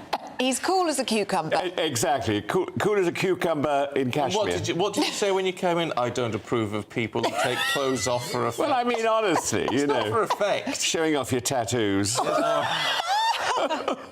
I am just melting. You look like you're about to do some washing up or something. I'm in here to fan him. That's what I'm here for. And tell the nice ladies and gentlemen what we had to do with you. Oh, yeah, so... well, the way it works... We've got no secrets here. No secrets, because you have to have your mic packs stuck on the back. Yeah. And I've had to pad them out with paper because it's just they were turning into the hot little mic bricks. packs against my back. Oh, but yeah. It felt like I was sunburnt. So Stephen's just stuffed paper down my back, and I was worried that they were going to set on fire. And I might combust. Smoke just starting. I know, that's what I thought, but so far so good. Isn't this supposed to be talking about news? Yes, we are. This This news, Christopher. Should we do some news? You want to talk about weddings? Yes, wedding of the century, Susan. Yes. In the south of Miserable France. devil. Trying to pull it back into focus. So in the Daily Telegraph, there is a big story about a big wedding. How much do you think you should spend on a wedding? 20 million, do you? £20 million wedding? £20 million. £20 million in the south of France. So it's the person who's famous for fast fashion, the owner of, he did have, what was it called? Oh, Pretty Little Thing is the company, which is a fashion company. He started as a market trader in Manchester, but now runs a big multi-million pound company and has got married in the south of France at the weekend. She didn't wear anything from Pretty Little Thing. Oh, there's or a surprise. Oh, wow. Get out of town. She wore a Christian Dior gown that took 540 hours to handcraft. Now, I'm going to say something here. Oh, please. Because I know you're getting married very soon, and my son is actually getting married in June. Congratulations to him. Thank you. Can I say, I don't think anyone can look £554 million better than somebody else in a way. There's a point where you can look lovely, and I don't think you can add money to make it lovelier, either in the look or also a wedding. You need enough food for your guests, you need some good music, you need some good vibes and to be surrounded by the people you love. And a good bar. That's it. I would say. But you might, yes, you do need a little bit of liquid around the place. But that's what you need. It doesn't matter how much money you throw at these things, you can't make it more beautiful and better. And he should also be able to look at his bride coming down the aisle in a dress from Boohoo and think, she's the most beautiful woman I've ever seen. Shouldn't he? But they did have Mariah Carey, you see. I'd have paid for that. Well, Mariah Carey, Andrea Bocelli and Ronan Keating. Yeah, what more could you want? No, they probably don't know. But as I said to you, didn't I, the problem with splashing out at a massive wedding is, as a couple getting married, you're the ones who don't remember it. Yeah. You never get a drink, you don't get to finish the food. Yeah, and you're always off taking photos, so you don't actually get to experience your band. Have you got your dress yet? No, nowhere near any of that. No. I'd wear lemon on the day if I were you. But you will look stunning. I won't be spending however much you spent on a dress. You don't need that's to. For sure. You really don't need to. Well, from lovely married couples to kissing strangers, Christopher, have you ever had to, for the sake of work, had to perform stage kisses? I have, and you're referring, of course, to the item today in the paper, the Daily Mail, about Emily Blunt, revealing that she has had some terrible stars in movies and things to kiss, with terrible breath, making her want to be sick. Now, I've got extra here, chewy things, if I would put those in before. You've come prepared in case there is a kissing scene today. I wasn't warned of this. Now, why did we do it? Let's try now. I think she's very prepared. She's very brave to say this. I mean, because some of the people she's starred up against are Cillian Murphy, Matt Damon, Ryan Gosling, and to name but a few. Why? Who would you take issue with? Who would you take issue with on that list? Cillian Murphy, Matt Damon, Ryan Gosling. I'd kiss them all. Would you? Absolutely. Do you know what? It's not new though. Tony Curtis, who starred in Some Like It Hot with Marilyn Monroe, in interviews later on, did say that kissing Marilyn Monroe was like kissing Hitler. I think he was possibly referring to the moustache. That well, no, I don't think she had a moustache. Take that back. But I think she behaved she was quite difficult to deal with in the movie, and that's what he was referring to. I don't think they got on, and that's what he said. So it's not new that people kind of do that. But I think Emily Blunt's got to be careful. I think Emily Blunt's got a very good sense of humour, I think, and I think she's having a joke. Yeah. But she's got to hope that nobody comes around and talks about what it was like kissing her, because I don't know that she'd be that pleased if somebody said, well, kissing Emily Blunt like Marilyn Monroe was like kissing someone like... Well, I've got my gum in, so anyone want to kiss? He's looking at you, Stephen. Yeah, sorry. I'm a married man. I'm a married man. Oh, yeah, that stops you, yeah. Yes, it does. It does, actually. Thank you very much indeed. What is happening this morning? What is happening? There's no script with Biggins, is there? No. I'm discovering as we go. No, I'll tell you what, Christopher, let's have a look at the Telegraph, because as we should do with you, we should put a bell round your neck. We should do that with cats, apparently. Well, I think it's a rather good idea, because apparently the bird population is going down because of cats getting out into the garden and killing them. I think it's so they want people to put bells on to warn. To warn. OK, can I just say, though, What about mice and rats? Don't we want cats to keep those down? If they all have bells around their necks, will our mice and rats population then go berserk? Because we don't want that, do we? Yeah, true. No. Well, I hadn't thought of that. You see, you're marvellous, Susan, the way you bring these other things in. And we don't want to lose the rats and mice. No, of course not. But birds, I think, it started off by, who was it now? The RSBP. Suggested that we do this. And earlier this year, Amsterdam City Authority announced plans to ask cat owners to add a bell to their pets. So it's good enough for Amsterdam. It's good enough for us, I suppose. Yeah, I don't like it. I think cats Does should be Timmy allowed. wear a bell? No, Timmy doesn't wear a bell. He's free to roam and do what he likes. Kill as much as he can. We have loads of birds in the garden. Well, people don't like them being brought in either. They don't like people bringing cats bringing the birds or the mice or things in. But I do worry that if we put bells on all cats, then the mice and rats will get that warning. I don't know, though. I don't know what were the hearings like of a mouse or a rat. I think probably very sharp. I think, yes. I would. It'd have to be, wouldn't it? They've got massive ears. They're always twitching them, aren't they? Yeah. So that would be my point. Not an expert on the rodents. No. What's your pussycat called, by the way? Timmy. Timmy. Lovely. Yeah. Very budge. He's very cute, very, very cute. Right, we've got 1 minute. What should we discuss? I don't know, should we talk about single-sex lavatories, Susan? Yes. Oh. So, yes. So there are going to be changes, apparently, to building regulations that will mean that non-domestic buildings, including restaurants, shopping centres, offices and public toilets, will, in future, when built, will be required to provide single-sex toilets for women and men. Hooray! Oh, won't, but they won't be allowed to build single-sex toilets. No, they will have to provide single-sex. Oh, sorry, single-sex. Yeah. Oh, sorry, So- I'm so getting they- totally confused. It is very confusing. I mean, the one thing about coming here to work is the fact, the one bad thing, I think, is we have to share the loos. Yeah. I mean, it's very odd when you're sitting in there doing your business and you suddenly hear someone come and you think, can that be a woman? Can that be a man? I wonder who it is. Am I going to be all right? Do I make a noise or what? It could be very difficult. Yeah, you'll be all right. I think they're unpopular with men and women equally, actually. I think that's what we take from that. Christopher Biggins, Susan Holder, great to see you both today. Thank you very much indeed for the Thank you for the mints, by the way. Oh, you're welcome. I'll have the kiss later. Looks like things are heating up. Boxed boilers, sponsors of weather on GB News. Good morning. Welcome to our latest GB News weather forecast from the Met Office. Well, looking ahead to the new week, after a mixed start to the week, it does turn drier and brighter as we head towards Wednesday and Thursday. But out there at the moment for this bank holiday Monday morning, we've got some fairly heavy rain across parts of southeast England, and it will linger here through much of the day. Also quite cloudy across parts of Scotland and Northern Ireland with some outbreaks of rain here too. In between, a brighter zone, but we will see a few showers develop, and some of these showers could potentially be on the heavy side. But in the sunshine, highs reaching around 18 or 19 degrees, but feeling quite cool along some eastern seaboards of Scotland and northern England.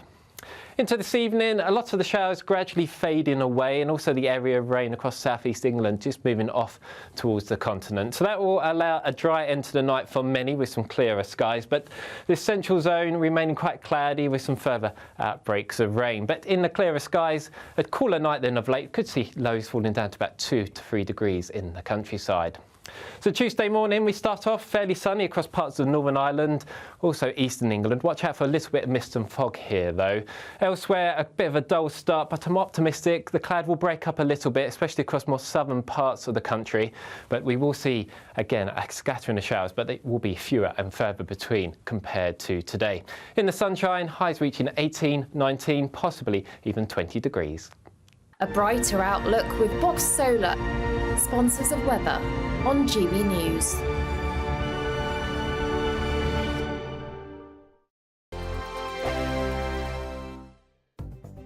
The latest GB News travel.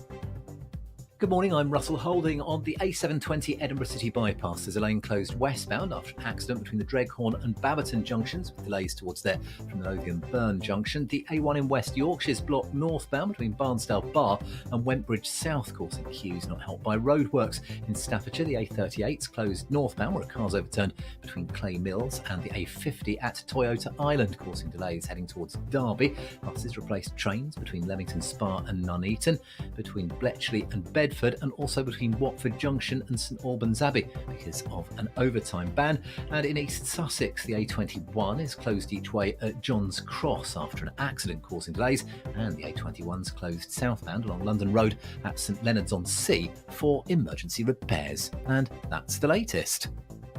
You can stay up to date throughout the day by visiting our website, gbnews.com.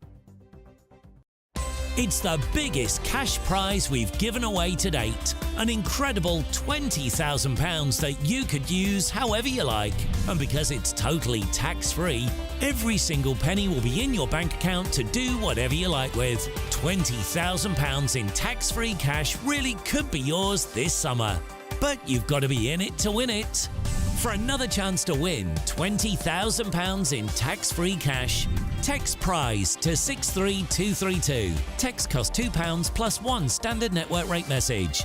Or post your name and number to GB05 PO Box 8690 Derby DE1 9TT. UK only. Entrance must be 18 or over. Lines close at 5 p.m. on the 31st of May. Full terms and privacy notice at gbnews.com/win. Please check the closing time if listening or watching on demand. Good luck. In the GB newsroom, we bring you the news as it happens. With our team of dedicated journalists across the UK, GB News brings you accurate reporting of the day's topical agenda. When the news breaks, wherever and whenever it's happening, We'll be there. This is GB News. The People's Channel, Britain's news channel. If you want your news to be straight talking, this is a nightmare for the Conservatives again. Down to earth. It's not just Nottingham where this is happening, is it? And most importantly, honest. Hard-working, middle-class taxpayers, they'll get their book thrown at them. Then catch me, Martin Daubney, Monday to Friday, 3 till 6 p.m. on GB News, Britain's news channel. Monday to Thursday nights on GB News with Dubes & Co from 6, followed by Farage at 7. At 8, Sir Jacob Rees-Mogg addresses the state of the nation. And at 9, join Patrick Christie's Tonight, followed by Headliners at 11. Only on GB News, Britain's news channel.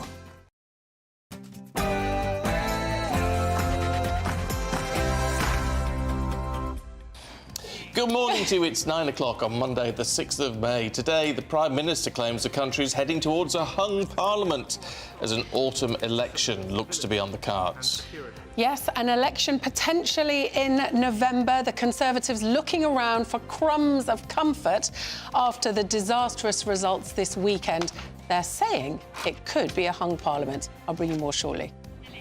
Today marks the first anniversary of King Charles's coronation, with experts claiming his cancer diagnosis has helped him forge closer bonds with the British public.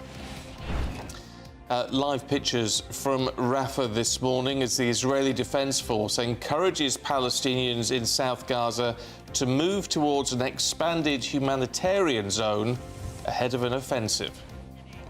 The 80th anniversary of the D-Day landings is fast approaching, with one veteran supporter going that extra mile to commemorate the occasion.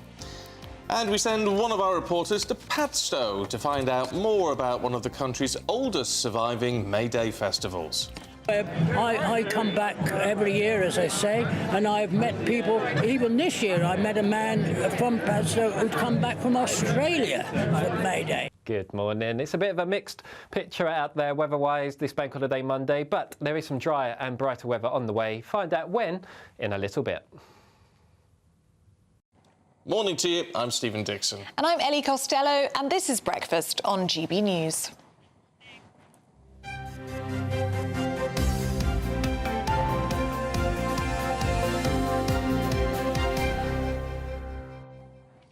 Lucy said you look lovely, Stephen. Thank you. Thank you, thank you, thank you. Deborah Betts has said, asking what male actors think about Emily Blunt's kisses. I'm sure she tastes of flowers and sweetness. But there you go. I never quite understand this. I know you've got to, if you're an actor, then there will be some point you've got to kiss somebody. I couldn't. I couldn't. I couldn't. I couldn't either bring myself to do it or bring myself to watch the other half do it. No, it's horrible. But just think, for Emily Blunt and her husband, they go to Oscars parties, and between the two of them, they've probably kissed all of Hollywood. Must be very strange. Can you imagine? I know it's their job, but it must be very, very strange. So lots of you getting in touch on that. Lots of you very pleased to see Susan and Biggins on today's papers. That was lovely, wasn't it? Interesting one about cats having to wear bells. To protect the bird population. Protect the birds. David Stone's been in touch, and this is a really good point, actually, because this happens a lot. He said, we had a rescue cat, Duncan, and when we got him, he had to have his collar and bells surgically removed before we could take him in. Because people put them on, you know, and the cat grows, and they don't take them off. They never alter them. They're just on and left. That's grim, isn't it? It is, yeah. So I'm not for it. You're not for it, no? I'd never put a collar on a cat. And Michael makes the point. Michael Meakin says, not just cats killing birds. Our toy poodle has twice been found now on the lawn on top of pigeons covered in feathers. Really happy with herself. So maybe cats wearing collars is not the answer. No. So those blooming poodles. No, I thought you've got to let nature run its course to a degree, I think, before we interfere. Right, let's talk about the state of politics at the moment, should we? Annalise Dodds from the Labour Party joins us now. Very good to see you this morning. What are we to make? The Prime Minister's sort of, which I think is an extraordinary admission, saying that at the next general election, as it currently looks, it'd be a hung parliament with Labour the largest party. I can't quite believe that's come out of the mouth of a Conservative Prime Minister before an election.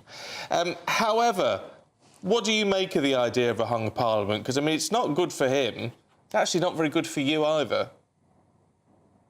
Good morning. And you're absolutely right. This is an extraordinary thing for Rishi Sunak to be saying. Actually, the very clear message from last week was that people desperately want the chance to turn the page on the last 14 years. They desperately want a general election. And rather than acknowledging that and actually setting a date, Rishi Sunak is pontificating about what he expects may happen. Well, actually, he's even got that wrong, because local elections are not a good predictor of general elections if you just look at the overall vote share, which is what he seems to have done. For example, very small parties tend to do far better in local elections. Independents tend to do better. And if you look at the places where Labour won, where Labour picked up support, it was in those constituencies that Labour will need in order to deliver a majority Labour government. So I'm afraid Rishi Sunak has got this wrong. He's tenured. He should be listening to that message to actually give people the chance for change. But if the time comes and we are facing a hung parliament, would you be planning alliances with the SNP or the Lib Dems? No, absolutely not. Quite the opposite. We are aiming to ensure that we have a majority Labour government, not in coalition with any party. We believe we have a plan and a programme that would deliver that change that people desperately need, that would get Britain building again, get our NHS back on its feet, get criminals off our streets and police onto them. Labour set out those plans. And as I mentioned, last Thursday we saw that actually Labour is winning in those areas that we would need to be winning in so that we can have a majority Labour government. Seems to be clear in all of this. And look, I mean, it's been a great weekend for the Labour Party. That's undeniable. However, you can look at it and say, well, perhaps you didn't do as well or quite as well as you were hoping for.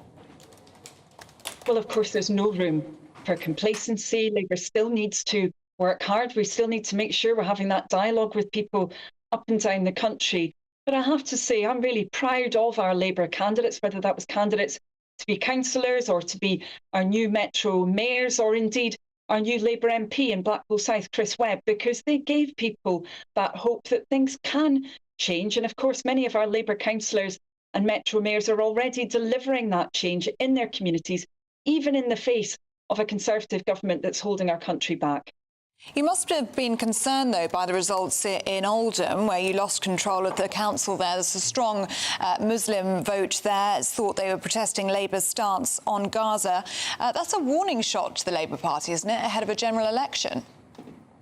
Well, of course, in any area where people have supported Labour before and Labour's lost that support, we need to understand why. We need to build back that trust, and we will be, of course, seeking to do that. It's very important for us as a party that actually Labour can seek to represent every different community, from Land's End to John O'Groats, that we are ultimately the party that wants to be in a position to deliver change for everyone. So that work is ongoing. You want to work for everybody. How are you going to address some of the key issues? Because I don't know what you can do in any sort of rapid form to deal with the NHS and waiting lists. I mean, that would almost be a second-term job, wouldn't it? So what are you going to do about immigration? You can't turn the cost of living situation around quickly either. I mean, you're potentially in the situation of saying we're going to change everything, but by the end of your first term, actually nothing much has changed. Of course, it will take time to deliver change. We've been very upfront about that. But just to take one of the areas that you mentioned, the NHS, we believe that actually tax dodgers have far less need for the money that they're saving through tax dodging than our NHS has need for that money. And we would be making sure we crack down there and putting that money into far more NHS appointments. Now, this is a bit of an emergency measure, given that we've got such a huge NHS waiting list at the moment, almost 8 million on that NHS waiting list. We would be delivering additional overtime and weekend appointments through that, 2 million more a year. Now, that's a measure that is focused on the short term, on getting that waiting list down. But of course, in the longer term, we need to make sure we've got the staff in the NHS that it requires, that we've not had over the last 14 years. We need to make sure we have a focus on prevention rather than just on cure. Again, Labour set out plans around that, plans on NHS dentistry. For example, the biggest reason why kids are turning up in A&E is because of dentistry problems. An absolute scandal. Labour would get a grip on that. So we have set out those plans. Yes, for the long term. We know we can't change things overnight, but we can do things where there's a real emergency situation, and Labour would be getting a grip on it, not just ignoring it as the Conservative government's doing. Can I just ask you, and I know you probably thought this had died down a little bit now post the mayoral elections, but as soon as you appeared on with our new chat forum thing, it's gone mad with people saying, ask her about Wes Streeting. And I do wonder if, and he's not going to take the whip off him. I sort of acknowledge that isn't going to happen at this stage, especially for a party that wants to be in government. But saying anyone who voted for the Conservative Party in the London mayoral elections was effectively saying they were an Islamophobe or white supremacist. He needs to apologise for that, doesn't he? There needs to be some sort of sanction for that. It wasn't an appropriate thing to say, was it? Well, I don't believe Wes did say that at all. He wasn't talking about the electorate at all. Passions do run high during elections, of course, but I think it's really clear, and the election result indicates this, that in London you had a Conservative candidate, Susan Hall, whose values were well out of step with those of Londoners. You know, she was extremely critical of the capital, one of the best cities on earth, and she continuously criticised it, continuously talked it down. She was continuously, unfortunately, making slurs about the Labour candidate that were completely inappropriate, that everyone, whatever their background, was appalled by.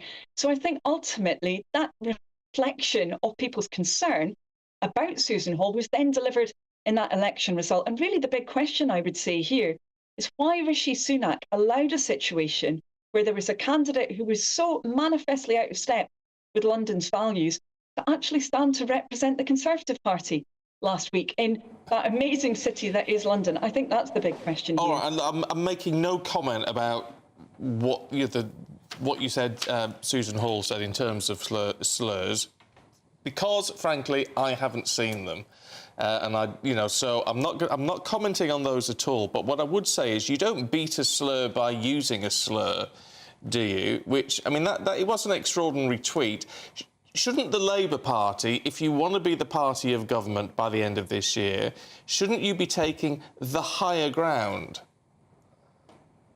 Well, of course, and that's why Labour does have high standards around these issues. But as I said before, it was very clear with this election that the Conservatives had a candidate who was on the record as stating many completely unacceptable things, and Londoners rejected that very, very clearly.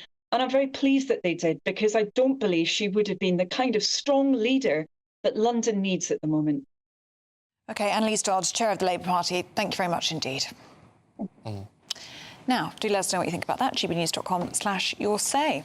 Britain's Newsroom is coming up at 9:30. Bev Turner and Ben Leo are here to tell us all about it. Morning, you two. Morning. Monday morning after all of the elections at the end of last week and all the results over the weekend. So we're looking forward to dissecting what this might mean, aren't we? Oh, you're looking forward to that? Really looking forward to that. Oh, gosh.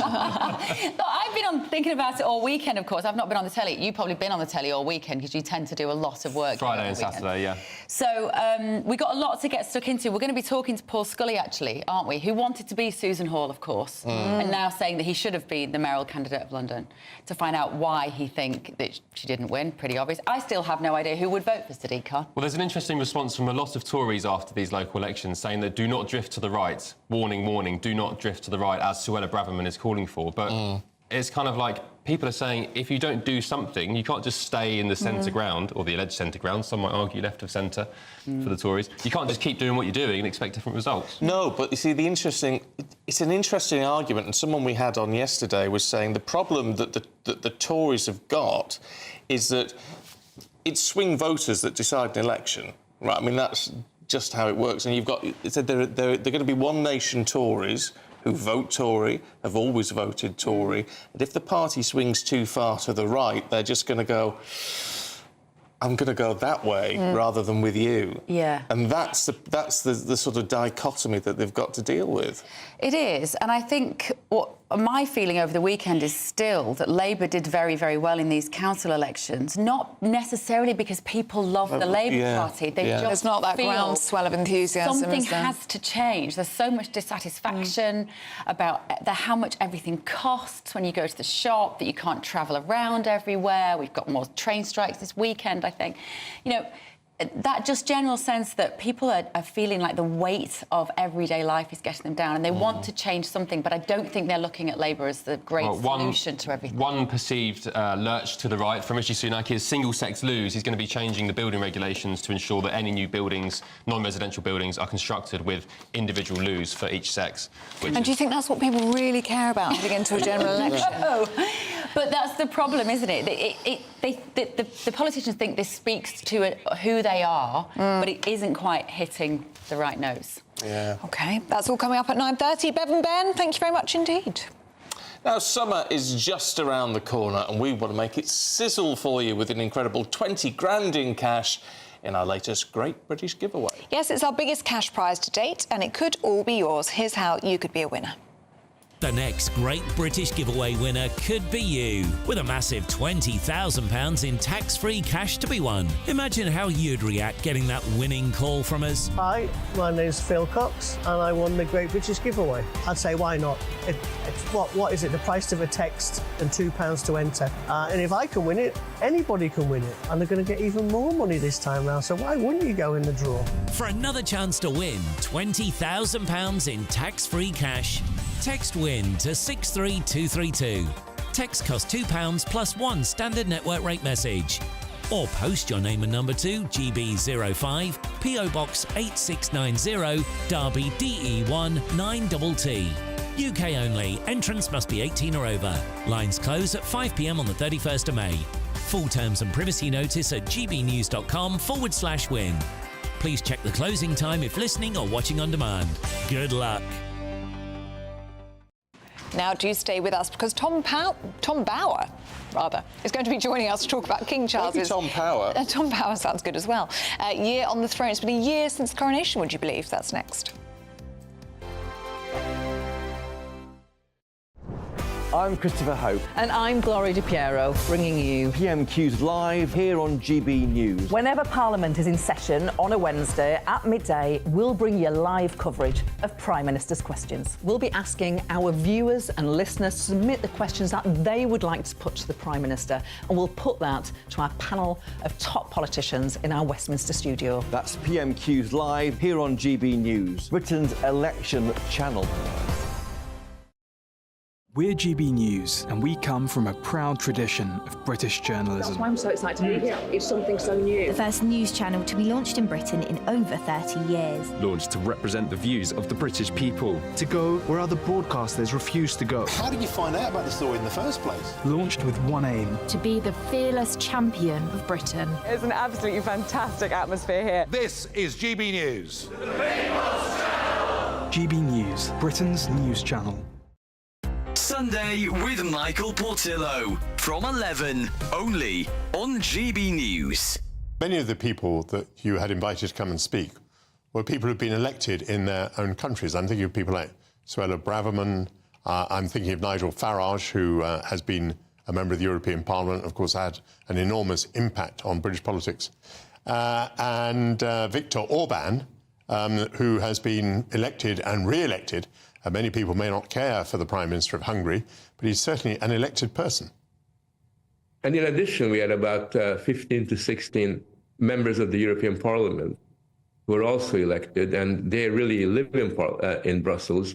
And you would imagine that Brussels, being the head of the capital of the EU, would allow elected members of its own parliament to have an opportunity to voice their views. So I think what was very interesting about this is that the mayors overplayed their hands, so that because they overplayed their hands, all public opinion became entirely on our side. It was so evident, so transparent, that this was really an attempt to use the police instead of arguments to react to our conference, that it was a real direct threat, and it is still a direct threat to the freedom of assembly and to free speech. So how do you think it leaves it? Is it more likely or less likely that there'll be future bans? I think this was a trial run. What I'm really worried about is that if the future of democracy and free speech depends on the ruling of one judge, and you have to remember that 3 other judges ruled against us, then democracy is in big trouble. What worries me absolutely is that a strong body of political opinion amongst established politicians believes that it is okay to cancel conferences and to crush the people's opinions and prevent the freedom of assembly. Democracy actually depends on these foundational values.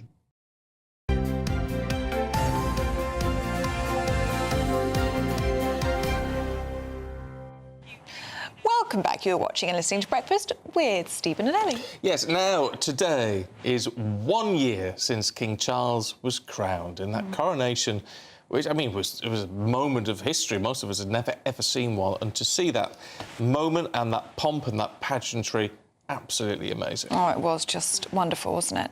But 12 months later, the monarch seems to have forged an even closer bond with the people of Britain following his openness surrounding his cancer diagnosis. Yeah, it has really been quite a year for the King.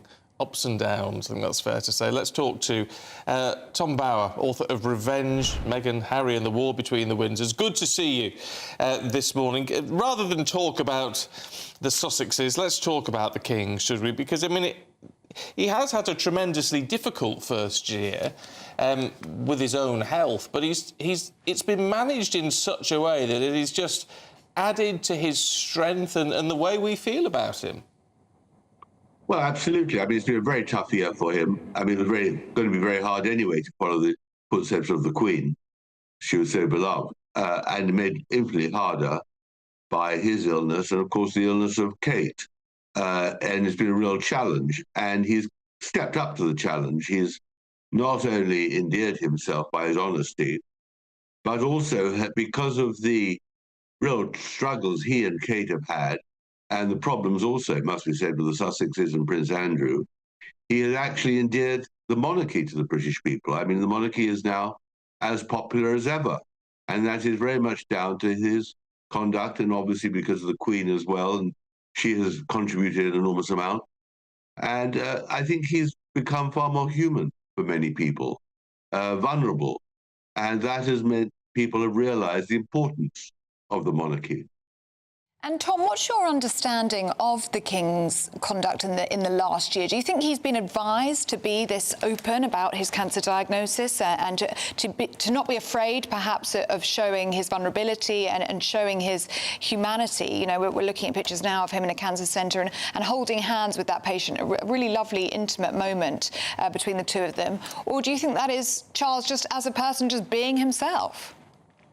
Well, I don't think he could have hidden his illness from the public because he would have been invisible. And obviously, if he wasn't around, if he wasn't doing his normal duties, then people would have asked questions. So I don't think there was a choice but to be open. I'm rather grateful that they didn't go into detail. I think there's enough detail out there at the moment. But the thing about Charles is he's always been somebody who has taken huge interest in other people. One of his great weaknesses, if anything, was often too much interest. He would become late at meetings because he was talking to people for so long. He has a natural curiosity.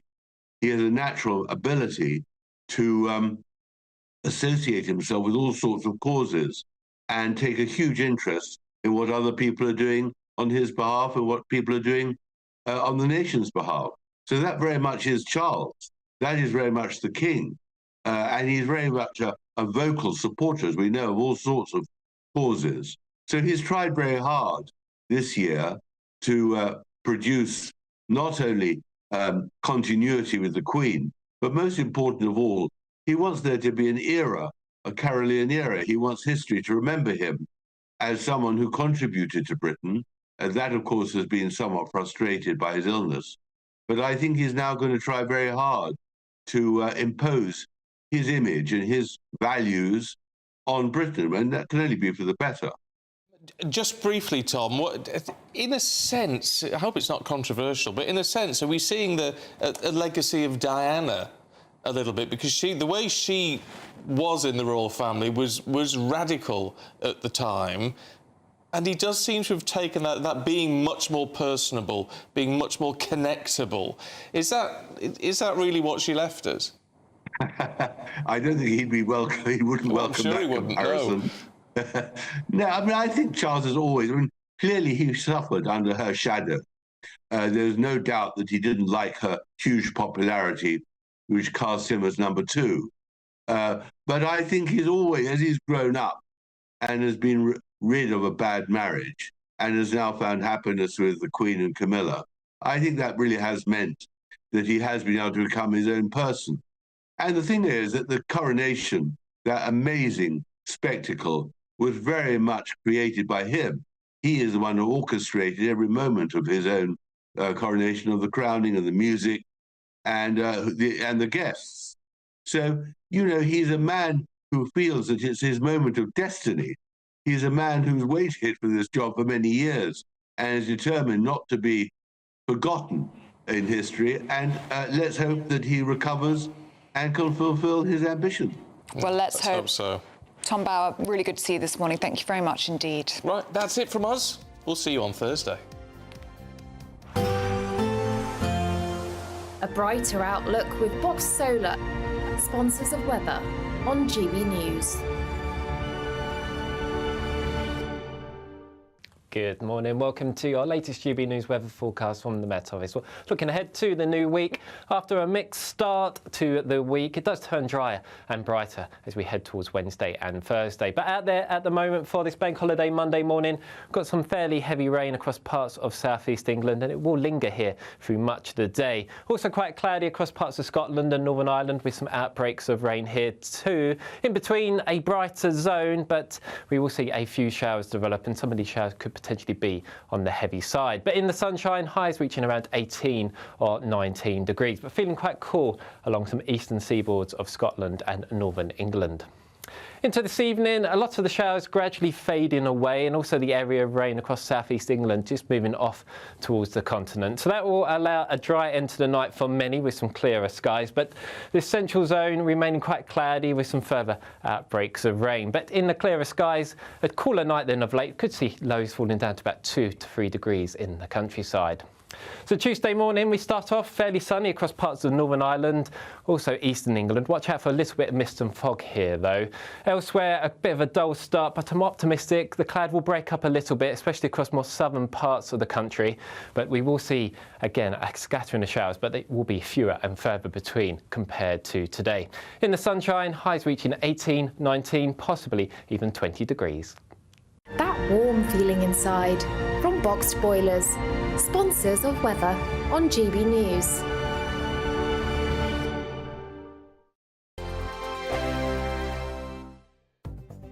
The latest GB News travel. Good morning, I'm Russell Holding. The A1 in West Yorkshire is closed northbound from Barnsdale Bar to Wentbridge South after an accident causing queues. In Staffordshire, the A38 is closed northbound where a car's overturned between Clay Mills and the A50 at Toyota Island, causing delays heading towards Derby. Buses replaced trains between Leamington Spa and Nuneaton, also between Bletchley and Bedford, and between Watford Junction and St Albans Abbey because of an overtime ban. And in East Sussex, the A21 is closed twice. It's closed each way at John's Cross after an accident causing delays. And the A21 also closed southbound along London Road from Battle Road to St Matthew's Road at St Leonard's-on-Sea. And that's because of emergency repairs. And that's the latest. You can stay up to date throughout the day by visiting our website, gbnews.com. Good afternoon, Britain. Weekdays from midday. Now, a woman who 25 years ago, at the age of just 14, tortured and killed her 71-year-old grandmother was last month released from prison on licence. But this isn't the first time she's been let out. Sarah Davey has been bailed and reincarcerated no less than 7 times. Well, to debate this, we're joined by former Detective Chief Inspector Colin Sutton, famed for catching the notorious killer of Millie Dowler, Levi Belfield, and GB News' own Patrick Christie's. I think we have to qualify that where the killer is a child, and we have to accept that to consign somebody to be in prison for 60, 70 or 80 years is probably something that we ought to think twice about. So I understand why this happens. I understand the outrage. I really understand the outrage. I think that 14-year-olds who kill should be given a chance to rehabilitate? Yes, I do. Do I think that somebody who's had 7 such chances and blown them away deserves an 8th chance? Then probably I think that's a lot more doubtful. I would have thought that by chance, sort of 3 or 4, they'd have got the picture, but clearly not. Patrick, what do you make of it all? Well, some people are born evil, aren't they? And why should we have to suffer to have them back out on the streets? There are some crimes that are so serious that you should pay for it either with your life or for the rest of your life. This was a sadistic murder, the details of which absolutely cannot be read out on air at this particular time of day.